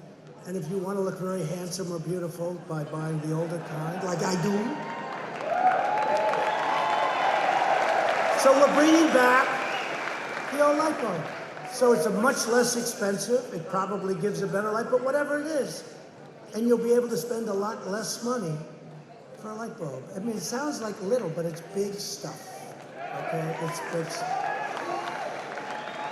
And we're doing it with a lot of other things, dishwashers and, you know, I won't tell you one of the things, because every time I tell you, they do a big number on it. You know the one I'm talking about, right? Sinks, right? Showers. And what goes with a sink and a shower? 10 times, right? 10 times. Wow, Bob, not me, of course, not me. But you, him. But I never mentioned that. Because one time I mentioned all 3. I said, sinks, showers, and toilets. The headline was, Trump with the toilets, toilets. That's all they want. They don't even mention it. So I didn't mention that, okay? I go off the record. But you know what? It's terrible. You want to wash your hands, you turn on the sink, no water comes out. So you leave the water go 10 times as long. It's the same thing. You have a shower. It's no good for me. for me, you know, the one thing that came out really good about being in this business, they always used to say I wore a hairpiece. It's okay, I know people wear hairpiece, but they always used to say, they don't say that anymore. Because I have been through the worst storms. If you wear one of those suckers, you got to give it up fast, because within 2 weeks they got you. You look handsome, don't worry about it. But in the last 2 decades before my election, we lost 1 in 5 auto manufacturing jobs in this country. The people are trying to impeach us for doing all of the things that they've wanted to do for so many years. And that's why it doesn't work. We look so forward to taking it on. And it is all about cleaning the swamp, draining the swamp. And we have a very, very big, bad, dangerous swamp. Okay, that's enough of it. That's enough. So, among the very first acts that I did was to stop the deal that would have dealt a death blow to the U.S. auto industry. I withdrew from the horrible Trans-Pacific Partnership. That would have ended your auto industry. A lot of people don't know that, but I do. Remember TPP? We were basically ceding our auto industry to these countries that were just going to rip us off. The people that made these trade deals, it's like, where did they come? Like the one in Korea. That was a Hillary Clinton special. She said, this will produce 250,000 new jobs. And I said, well, what happened? She said, well, she was right, except it was for South Korea, not for us. No, it's fair. It produced 250,000 jobs for South Korea. These deals were so bad, but now they're getting really good, and some of them are getting like great, and over a period of time, they're going to be phenomenal. Wait till you see the numbers that start coming out of this country over a short period of time. But we have to go through a little pain because we have to do it, and then they all say, we're going to withdraw. And then I say, you can withdraw, I don't care, we're putting tariffs in your country. Then they say, we'd love to make a deal, sir. The new USMCA has powerful protections to keep auto manufacturing jobs right here in Michigan where they belong. Since the election, we've created 41,000 brand new motor vehicle and parts jobs, manufacturing jobs. Remember the statement by President Obama, you'd have to wave a magic wand. Remember the magic wand? Because manufacturing. And I said, you know, that sounds strange. What do you do if you don't have manufacturing? How do you make things, right? Manufacturing jobs won't happen. Well, we've got 600,000 manufacturing jobs, and you're going to see a big, big increase. And the truth is, we need more people. You know what? We need more people. We need more people coming into the country, and they're going to come in, and they're going to come in through merit, and they're going to love our country, and they're going to respect our country, and they're going to work. We do need more people. They're opening these massive, Foxconn in Wisconsin, they're opening these massive plants, and it's hard to get people. We want people coming in, but they have to come in they have to come in through merit. Fiat Chrysler recently announced a $4.5 billion investment in Michigan, including the first new auto plant in Detroit in more than a generation. And General Motors recently announced a $300 million investment at its Orion assembly plant right here in Michigan. Come on, General Motors, let's go.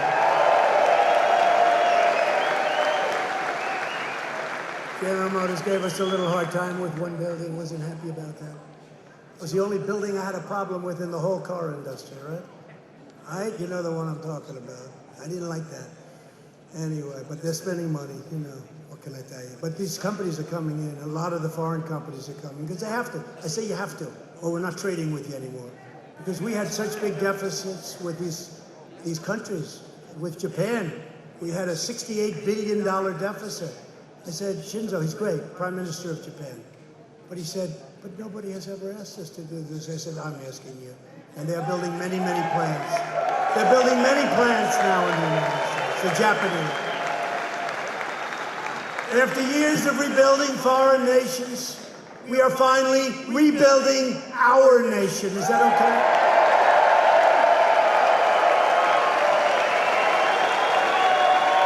We were surrounded with globalists. You know, they think it's okay.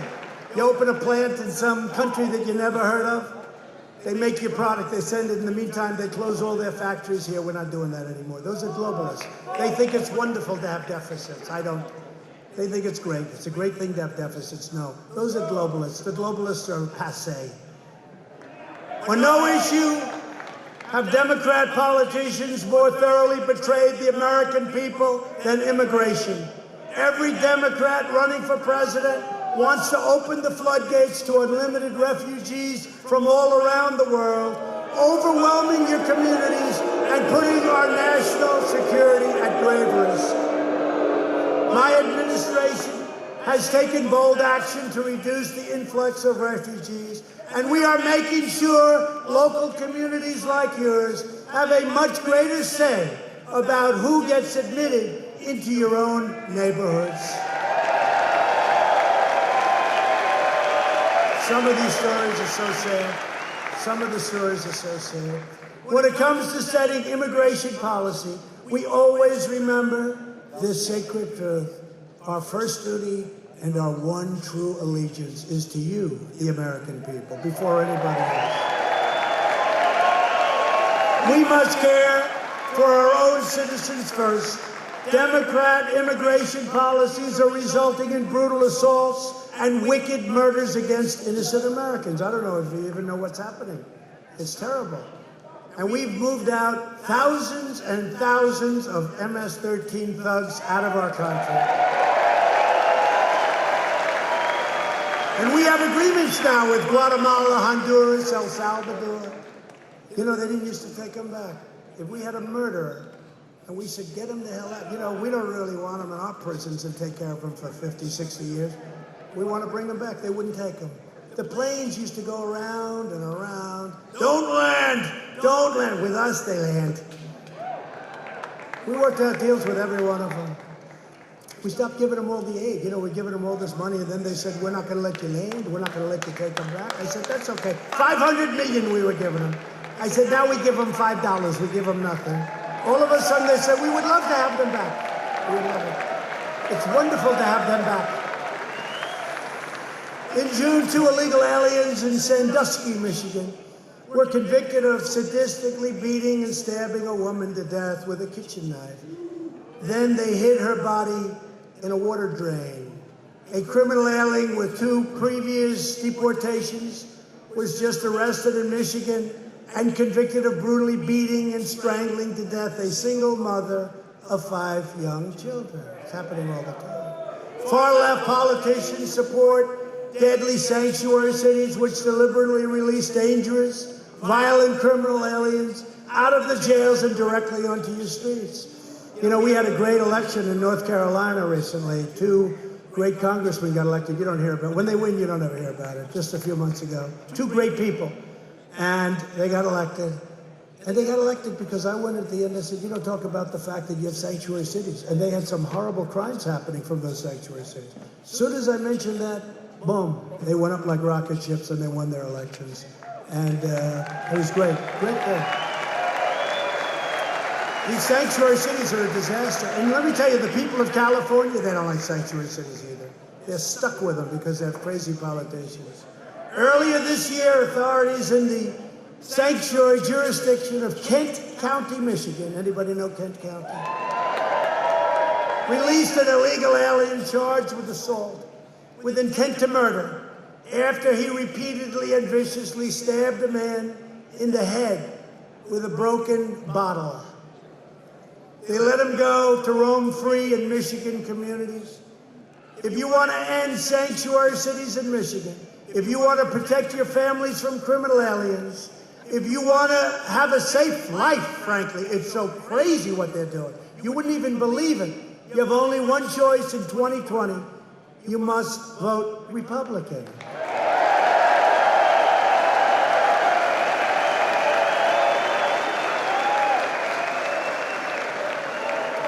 Thank you.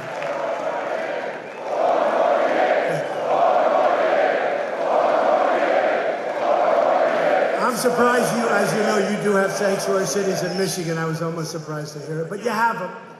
It's one of those progressive things. I think they're doing a wonderful favor for the world. And now we're getting these prosecutors that, you know, you murder somebody, they give you 2 months. They that you don't even have to go to jail. What's going on is crazy. Thanks to our tireless efforts to secure the border, illegal crossings are down 75% since May. And we've ended catch and release. We've ended it. We could have ended it so easy. It's called a loophole.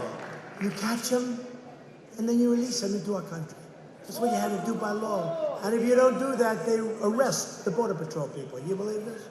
The Border Patrol people were in more danger than the criminal aliens coming in. And some of these people are not good people. Remember the caravans coming up? We called them caravans.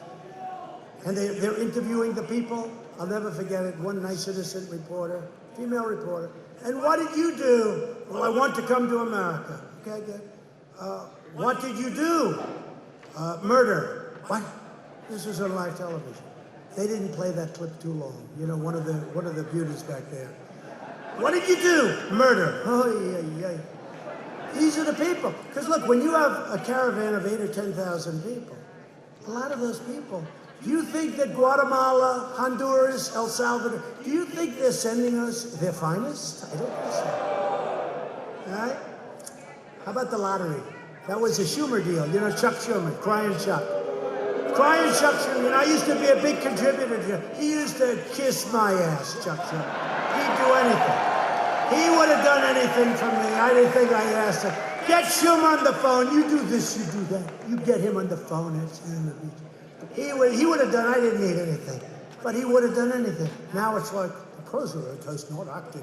Give me a break. Give me a break. Find out how much money did I give a raise to Chuck Schumer. And Chuck, give all that money back, please. Carolyn Maloney, give that money back. Every penny should come back. They act so pompous, they act so righteous. They're not righteous. They're not righteous. They're bad people. The far-left Democrats have never been more extreme than they are now. Democrats are pushing a socialist takeover of healthcare that will take away your coverage and take away your doctor. 180 million people are going to lose. A lot of people here now have healthcare finally under us. That's phenomenal. And that's what you want. They want to take it away, 180. They want you to go to a hospital ward someplace and sit there all night. I don't think so. Not in this group. And you know what? Some people, it's good. Some people. But can you imagine? They want to take away 180 million people. Great, private, highly negotiated healthcare where you have your own doctor. Remember Obama 28 times. 28 times. You can have your doctor. You can have your plan. Didn't work out that way, did it? I think we should impeach him for that. Let's impeach him. For that, for the IRS scandal, for the guns. Remember the guns he was giving them to anybody that wanted them? He gave guns to the worst people in the world, and then they didn't have them registered right. Not too good. Impeach him. Why didn't the Republicans impeach him? Those were really. How about giving Iran $1.8 billion in cash? How about that? By the way, I ended the Iran nuclear deal. I hope you're happy. Much different country. But how about giving Iran $1.8 billion in cash? Many big planes going over to Iran, loaded up to the ceiling with cash. You know what? $1.8 billion. You ever see, like, at a casino, $1 million wrapped up? It's a big pile of stuff. That's $1 million. Now multiply it. $1.8 billion in cash he gave. So why is he allowed to do that?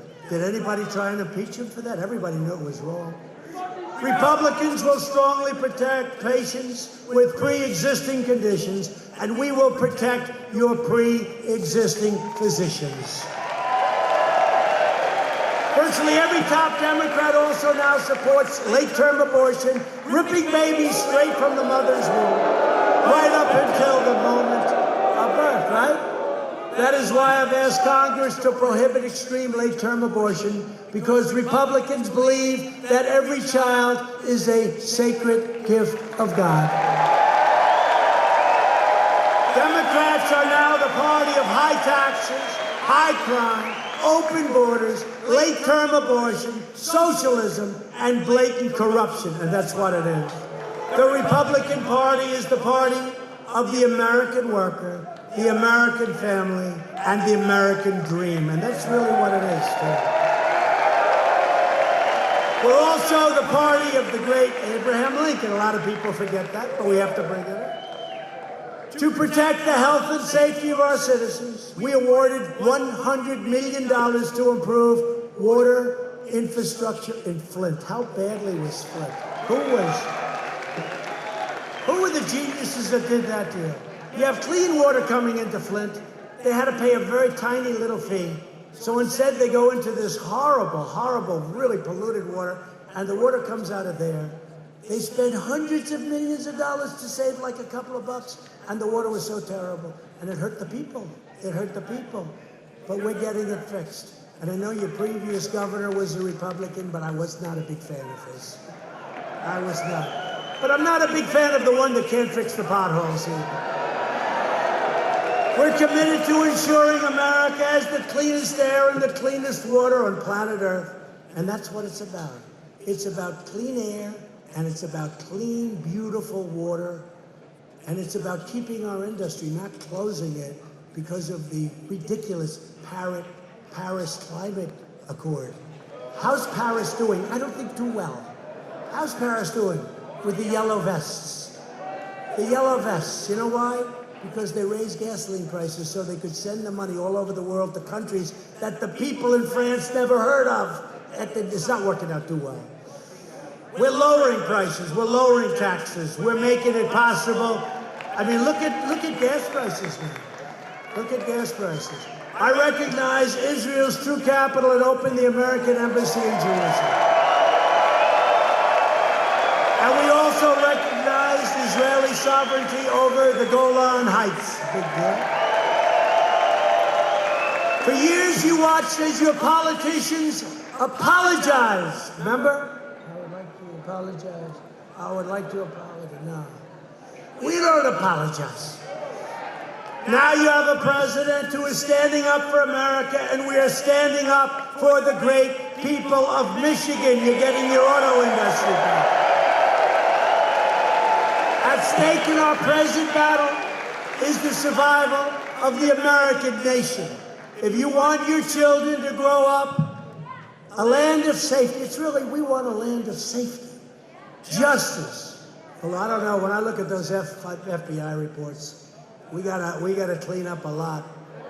What they've done to hurt people, what they've done to hurt with Comey and these horrible people, what they've done to hurt people. I think one of the best things I did as president, a lot of people would say, you know, with all what we've done for the economy, and but one of the best things is firing James Comey's ass out of here. Boy, those reports are coming. Did you see the other day? Well, first time now he's, in other words, he's 50% there, folks. He's hit the golden pond. Anyway, so what we're doing is we're doing things that are going to make our victory, and you know, it's like a tree. We need that extra 4 years. We've done so much. Even Right to Try. You know Right to Try? People were traveling, they're terminally ill. They're traveling all over the world. We have the best medical in the world, the best doctors, the best labs, the best hospitals. They're traveling all over the world, right? To try and get, because it takes years to get something approved. And I said, wait a minute, folks, why aren't we doing this? And they've been trying to do it for 49 years. They couldn't get it done. Not that easy. The drug companies didn't want the liability. The country didn't want the liability. The insurance companies didn't want the liability. I said, here's what we do. We'll sign an agreement with the people where you're exculped from all liability. That's a good idea. And it's a very strong agreement, so we can't get sued. But I said, listen, you know, they were worried they're going to hurt people. I said, these people are terminally ill. They're terminally ill.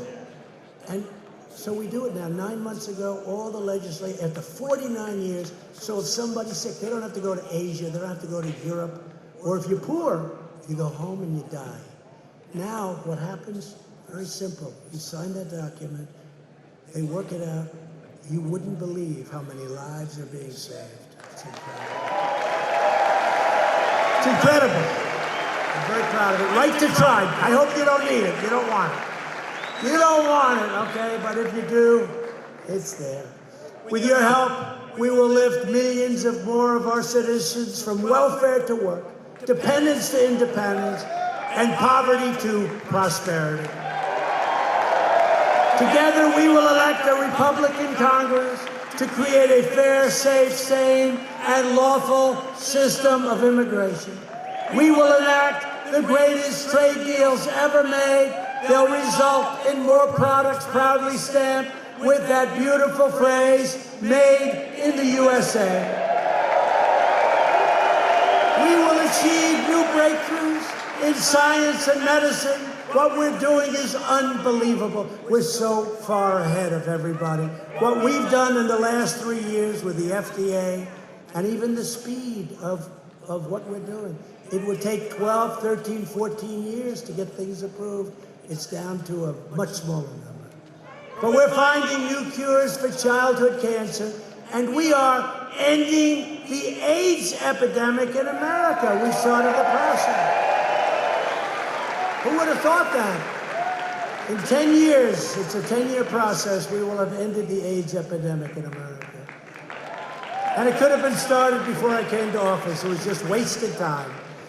We will defend privacy, free speech, free assembly, religious liberty, and the right to keep and bear arms.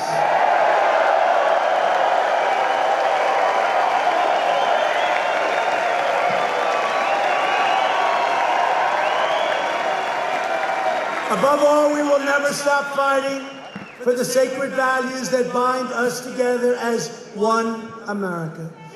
We support, protect, and defend the Constitution of the United States. We stand with the incredible heroes of law enforcement. They're incredible. And that includes ICE. You know how tough these people are? These are great patriots. They love our country. Even the sheriffs, the law enforcement, some of the people that they're dealing with, these guys walk into, they call them a nest. And in some cases, they just start swinging. They can have it. They love it. These are great. If we didn't have them, and I told you before, they're taking out bad people by the thousands, especially MS-13 gang members. Who's going to do that? Who's going to do that? Anybody in the front row? I don't know. What about you? You're a tough guy. You might do it. You could do it. I don't know. You might. Yeah, you could. Would you? We're going to recruit you. I think you could. You could handle yourself. No, these are tough people, right? You got to be tough. Then they get accused. They're too tough. Oh, they're too tough. You have some of these guys. They knife people. They don't even need a gun because it's more painful. They knife the two young girls, 16 years old, beautiful. They cut them up into pieces because it was more painful than shooting them. These are animals. And then Nancy Pelosi said, I shouldn't use the term animal. And by the way, she ought to go home and take care of her district where the homeless is all over the place and the tents and the filth and the garbage is eroding right into the Pacific Ocean and into their beaches. She ought to go and take care of her district and said, did you see what's going on? And it rains, and it's filth, and it's needles, and it's drugs, and it's you know what. It's everything. And it goes right into those storm sewers. Storm, not sanitary, storm. And it goes right out into the Pacific Ocean, into the beaches. And we find San Francisco and Los Angeles and San Francisco, but we've just sent them a tremendous dollar fine for what they're doing. And Nancy Pelosi is playing games. She ought to go home and take care of the homeless and take care of the filth and everything. San Francisco was the most beautiful city. When you look at what's happened with the tents all over the place, where the police officers are getting sick just from walking the beat. They're getting sick. Diseases are coming back that this world hasn't seen for 30, 40, 50 years. It's a disgrace. She ought to get back and take care of her district instead of wasting time on this nonsense. We believe in the dignity of work and the sanctity of life. We believe that faith and family, not government bureaucracy, are the true American way. We believe that children should be taught to love our country, honor our history, and to always respect our great American flag. And we live by the words of our national motto, and it's always going to be up there. You know, they want to take everything down. They don't want Thomas Jefferson anymore. They don't want anything. That's a terrible thing, and we fight for it now. We fight. These words will never be taken off. I don't care where I am. If I'm up there, if I'm down here, I don't know. But we'll be fighting. We'll never take these words off. In God we trust.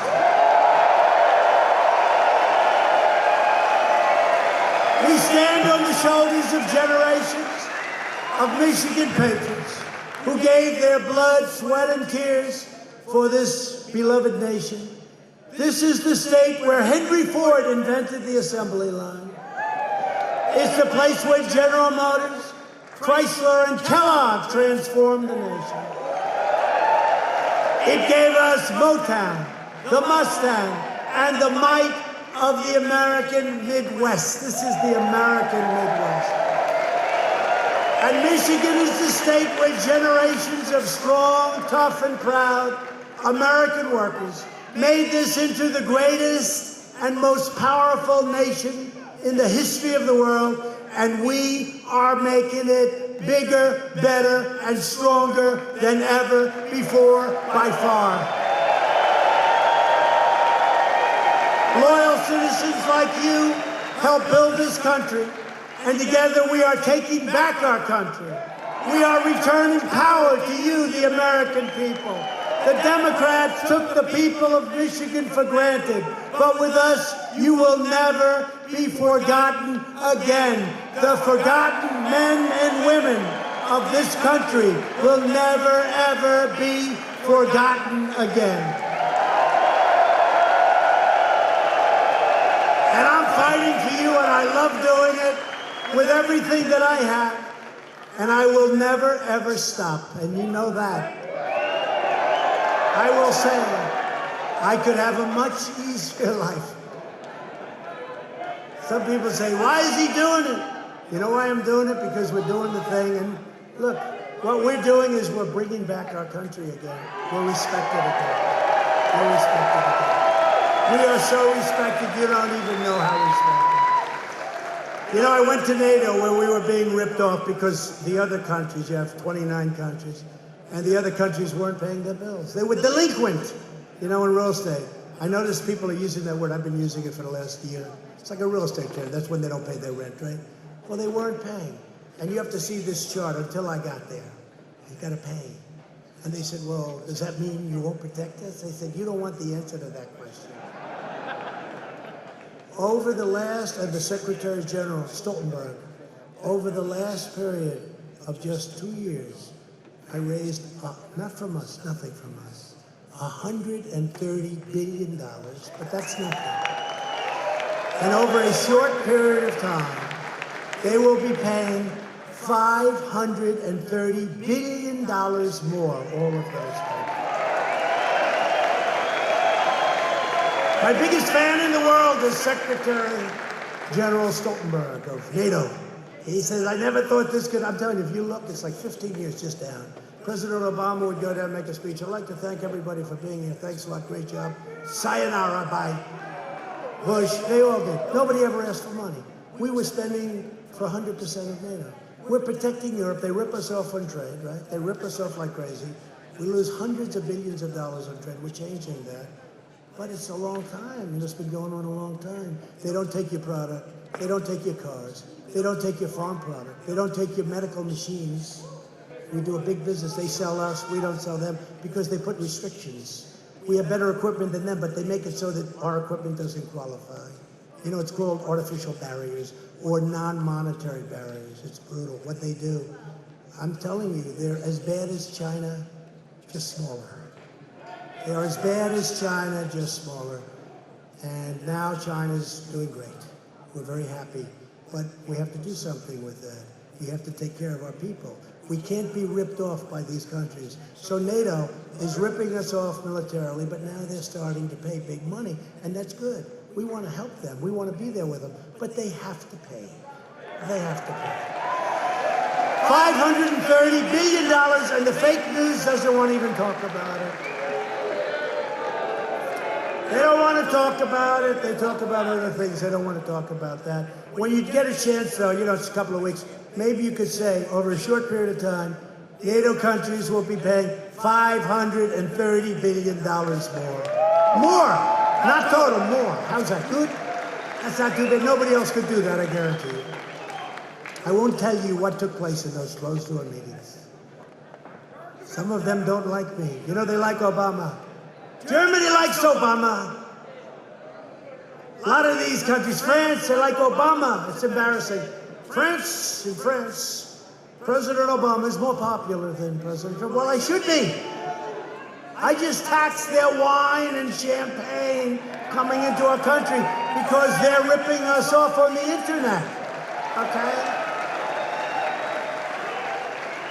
If I ever become more popular, that means I'm not doing my job. You should say he's out. Sure. I could be loved in Germany. I could be loved in Germany. Oh, they'd love me. My father came from Germany, parents. And I could be loved in Germany. They'd like me so much, but then I'm not doing my job for you. Have to do it. Have to do it. With your help, your devotion, your drive. We're going to keep on working. We're going to keep on fighting. We are going to keep on winning, winning, winning. Because we are one movement, one people, one family, and one glorious nation under God. America is thriving like never before. And ladies and gentlemen of Michigan, the best is yet to come. Great state. Great state. You better remember all those jobs in a year from now, I'll tell you. I'll say that state let me down. I don't think that's going to happen. I'm hearing very good things. The interesting thing, before it was like a promise. I said, I'm going to bring car back, I'm going to bring this, I'm going to bring... It was all like, it's good, you believe me, I was successful, all that stuff. But now, we've done it. We have done more than I promised. No politician. I promised we've done more than we promised. No politician, I think, has ever done that. Together, we will make America wealthy again. We will make America strong again. We will make America proud again. We will make America safe again. And we will make America great again. Thank you, Michigan.